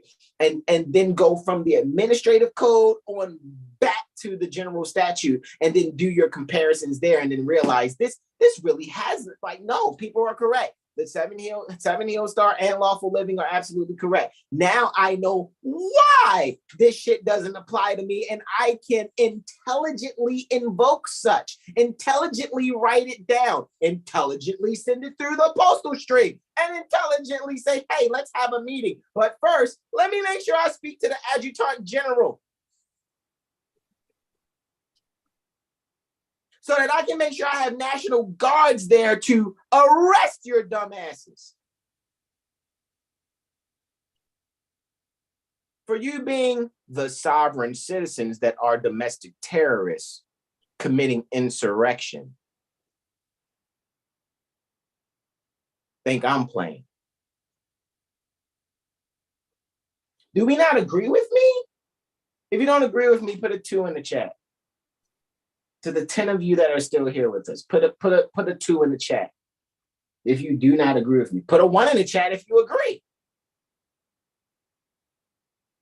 Because I think this is how we should be thinking. Because now you're going back to what's being actually administered. Where do we go again for the administrative code? What does it say at the top, Brother Sean? Scroll up and hit back. What does it say again? Where we at? What's at the top? What does it say? North Carolina Office of Administrative Hearing. What in the entire Phuket, Thailand? What are we looking at?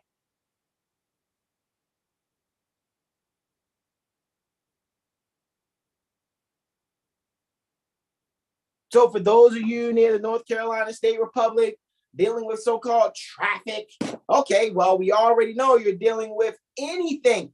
Title 19A for transportation. The North Carolina Administrative Code, Title 19A, dealing with transportation, Chapter 3 for the Division of Motor Vehicles is getting its authority from North Carolina General Statute 20. Boom, connection made, study it, and then put in writing how that shit does intelligently, how it does not apply to you. How do you do that? You give, excuse me, pardon me, sir. Can you please show me where I am an employee for the Division of Motor Vehicles?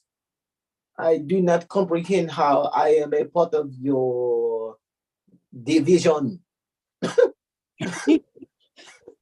I have one sight, Univision. I am not a part of division. My eyes are not like chameleon where I can look almost 180 behind me separately. It's not what's happening.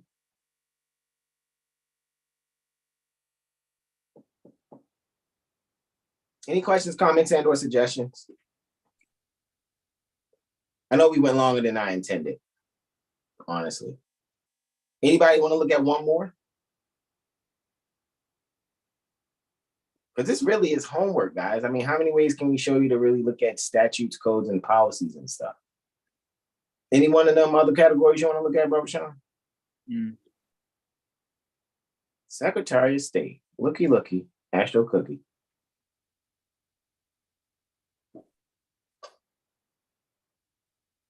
Fuck, man, I got so much repealed shit. Uniform Commercial Code Division. Look at what Brother Sean pulled up.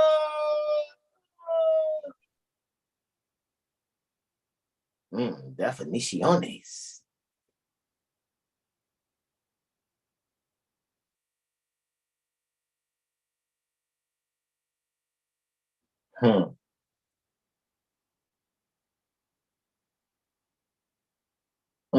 Go ahead, bro. Do your thing. I'm just looking, understand better. Hey, that number 14, Jesus, Mary, and Joseph. Not enacted. It's not a public law enacted. It's a red-headed stepchild adopted.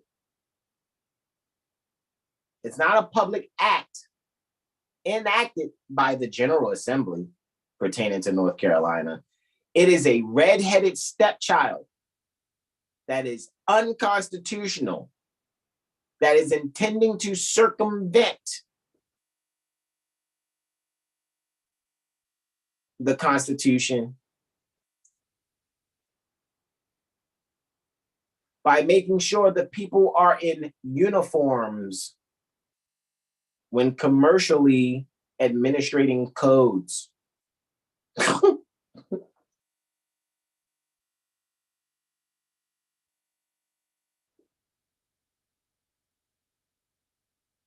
You said you want to look at 2049, Slam? What? You want to look at 2049? What'd you see? What'd you see, Rob Sean? Repeal. Wowzers. And your voice, what are we doing here? Period. I mean, period. Like, seriously. You want to look at General Statute 20-49? Click on your general statutes tab. It's out the way. Hit the back button.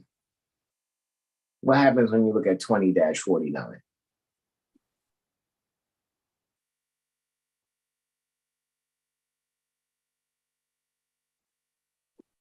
Is that the one you're talking about, Slim? 20 that is there a 20?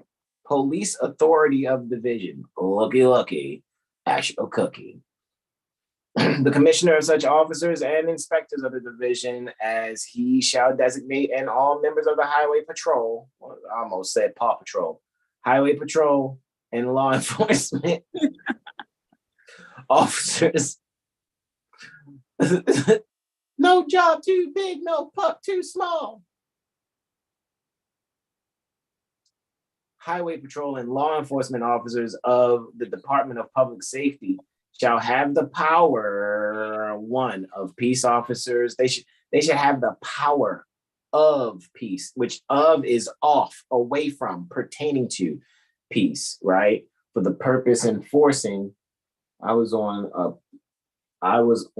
policy unforced. Bro, you see this too? To make arrest. To make arrest upon view without warrant for any violation committed in their presence of any of the provision of this article or other laws regulating the operation of vehicles or the use pertaining to highways. That's why I said we need to. So if you want to look at this, you need to be looking at North Carolina Administrative Code 19A pertaining to transportation, so that you can be able to look at that and General Statute 20 all at the same damn time. Man, where was that? What we was what was that? It's another tab. The tab all the way to the right. You talking about the administrative code? No, when we was I think that was on legislative, where we was talking about where they gotta have the fucking indictment. So they, man, get the fuck. Was that a Declaration of Rights? Thinking about yeah, yep. Let's go with Declaration of Rights. It was like 19. No, general warrants, modes of prosecution. Here we go. Yeah, 22. Wow. No person shall be put to answer any criminal charge but by an indictment. Indictment, presentment, or impeachment. By any person represented by counsel may, under such regulations in General Assembly, shall prescribe waive indictment in non-capital cases. So then you come here and they say to make arrest upon view and without warrant. Like, what the fuck? They should not be putting their fucking eyes on you. At least if you're not someone who's the people of the state. Again, it's like, oh, I got my eyes on you, and since you're being near me, because I'm standing here in this part of Earth and you're just a few feet away from me, now I have the right to, you have the right to do what? Right. What's that one song? I got my eyes on you. I'm assuming you're public agent. No, the fuck not. Basically, yeah, that's horrible. So this is what I'm saying to Slim. Bro, I would be looking at 19A, right? You got a grievance.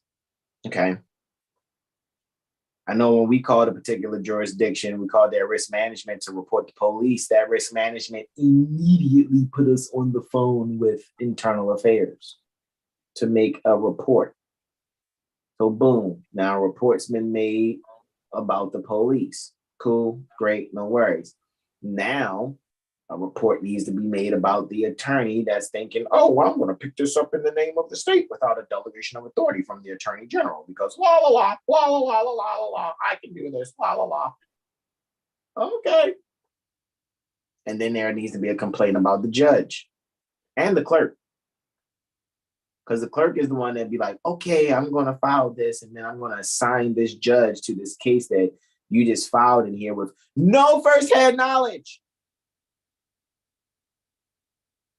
Prosecuting attorney who allowed a policy enforcer to serve a summons being a witness. Look, to make arrest upon view That means they're a witness.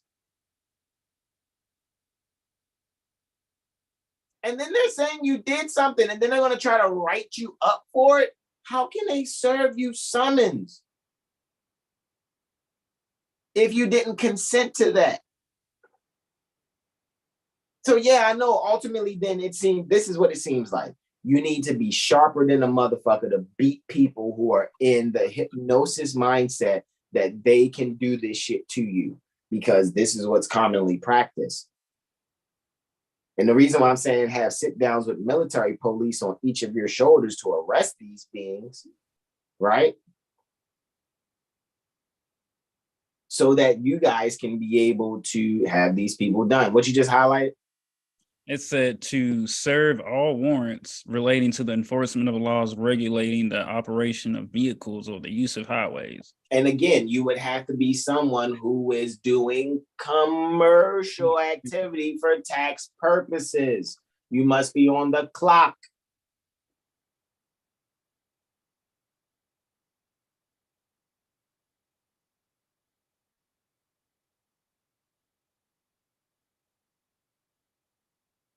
Look, highlight 7. The fuck?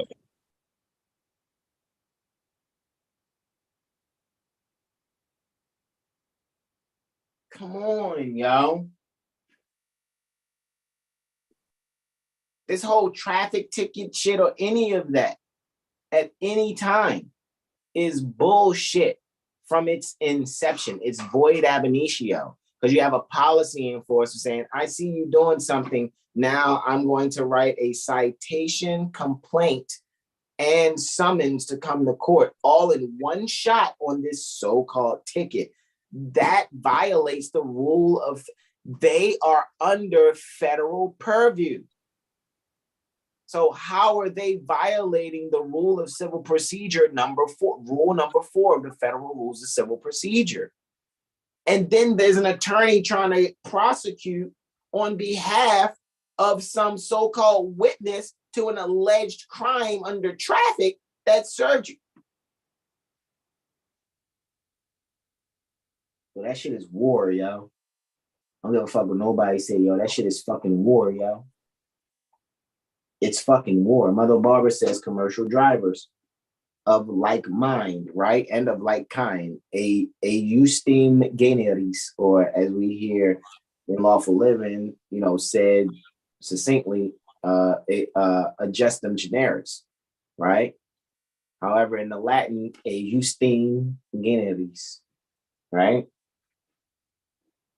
Islam says Islam, Mother Barbara say you, quote unquote, but not yourself, right? So the statutory you would be held to these things because you're someone who's a U.S. citizen owing a debt to the United States. However, if the non-statutory you is not a Social Security Administration you, which is one who owes a debt to the United States, these things have nothing to do with the non-statutory you.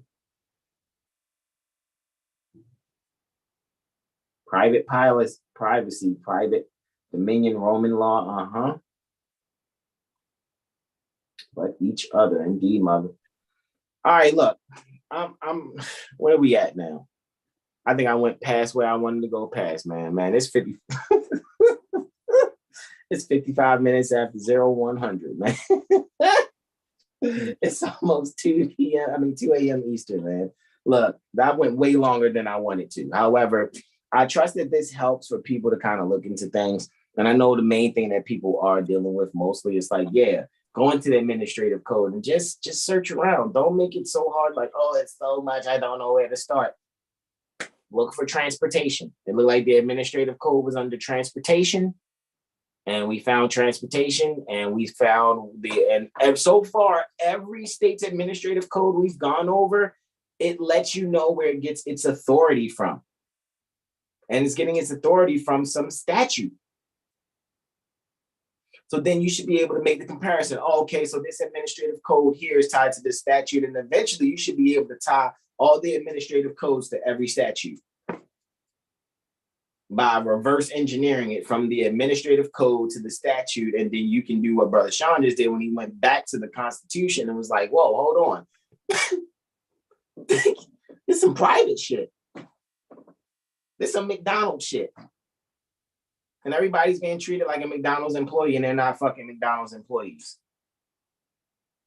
Indeed, Mother Sahar. Gratitude indeed. All right, y'all. Let's do our invocation out. We're going to extend all 5 appendages on the left and just the index in the middle on the right. Guys, you already know you want to, let's say this first and foremost. Go to 7hillstar.com. Sign up for our email list. Guys, get your Mirror Astro Literacy sessions. Get your mental magician reports. Also, Brother Sean does the mental magician reports. We all do reports. It's just that we just put it out there as Brother Sean is doing the mental magician report because that's what he has, set out there and put examples out there for you guys, as well as, we all do the Mirror Astro Literacy sessions. It's just that when you see me and Brother Sean, you usually hear me speak about the Mirror Astro Literacy sessions in terms of you getting one. You can get one from any brother as far as myself, Brother Terrell, Brother Corey, Brother Sean. And then you can get reports from all of us. However, we always put Brother Sean out there in the forefront for the reports. So you guys can get your hands on that also, right? So with that being said, any questions, comments, and or suggestions, guys, you can put it there. Indeed, slam, peace, and love to you also. So let's extend all 5 appendages on the left hand, just the index and middle on the right. We're going to face east, and I'm going to close this out with the invocation out, time for more Shamarican prayer. And again, facing east is symbolic to the metaphysical east going within. I know I took way more time than I expected, guys. However, let's get this going. I know what happens, when I usually get into that, that mode of, like, oh man, I'm really getting into this study, right? Like seriously, pardon my pendant. Thank you, Mother Barbara. Right. So I don't want people like, dang, he got belly on him. No, this is my chain hanging low. I keep it tucked, you know what I mean? I keep it tucked. But anyway, so with that being said, I want to thank you all. Shout out to you all. We love you all. Thank you, especially to my Moorish American mothers. Thank you oh so much. Your energy is tremendous, and I feel the love, and thank you so much. And I trust we are at least reciprocating, if not the most, at least enough for you guys to know that we're really doing this, especially for, first and foremost, our Moorish American mothers, and trusting that, this energy is definitely being able to allow you all to be like a Wi-Fi and just be like this beacon of energy of, honor that affects your communities and your loved ones that are around you. You know what I mean? So with that being said, this is where, again, extending all 5 appendages on the left, just the index in the middle on the right. We're facing east. Again, that's symbolic, metaphysically going within. And you can repeat after me either aloud or in your heart. Islam. Allah, the Father of the universe. Allah, the Father of the universe. Father of love. Father of love. Truth. Peace. Freedom. And justice. Allah is my protector. My guide. And my salvation. By night. And by day. Through his holy prophet. Noble Drew Ali. Ameen. Thank you all so much. We love you guys. Thank you. Gratitude indeed. And we look forward to seeing you all Sunday. We're going to try to go early on Sunday. Like I said, guys, we've been so busy doing the mornings, and it's like so many people that are calling on us to assist them. And it's interesting because I really mapped out on us being, really ready to assist people the way that we intend within about, I said, 3 to 6 months. And now I'm just like, maybe even this time next year, you know what I'm saying? That's why we're just telling everybody, like, in community fashion, hey man, come and check this out. Come and get a part of this, do this. Or what we're coming across as people is like, well, if you know this, do this for me. And it's like, I could and I can. However, I want you to be able to know how to defend yourself. I can come out there and throw the punches and kicks for you and all and whatnot and the chokes. you know. Right? What you gonna do when we leave and they come back to whoop your ass again? You're like, hey, man, they come back to beat me up. It's like, Yeah, hey man, they broke my arm. Can you come and throw a punch for me? Like, no. Let's show you how to like Paul Rapper the rapper. Now kick and punch. Like, yeah, that's my shit. now turn and pose. No, don't pose. Don't be in the boxing ring taking selfies. What the fuck? Don't do it, guys. Like seriously, don't do it. However, with that being said, guys, this is the portion where I and Brother Sean say to you all, right? Indeed, Mother Barbara. This is where we say to you all, thank you all so kindly. We really appreciate you guys, and we trust that we can just do more and more and bringing things forward to you as we continue being stronger ourselves. By, of course, first and foremost, still going back to our everyday publications as we do to just keep saying what it is that we do with, civics and astrology, being 7hillstar.com astrology firm, while we also go and exercise at the jurisprudence gem, as we call it. Alrighty, however, it's known strictly as lawfulliving.com. And we're just making ourselves stronger, guys, because this is where we were at one point in time. It wasn't just people wearing yarmulkes that were really thrifty with law and taking care of their community. We should get to a point where we have, like you see so-called Jewish communities, there should be Moorish communities, even though the whole planet is a Moorish community.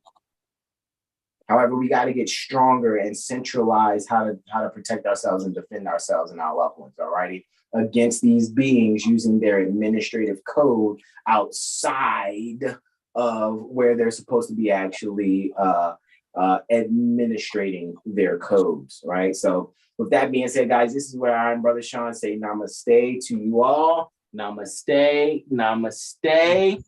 Love y'all. Indeed, Mother Islam, Islam, Islam. Peace and love.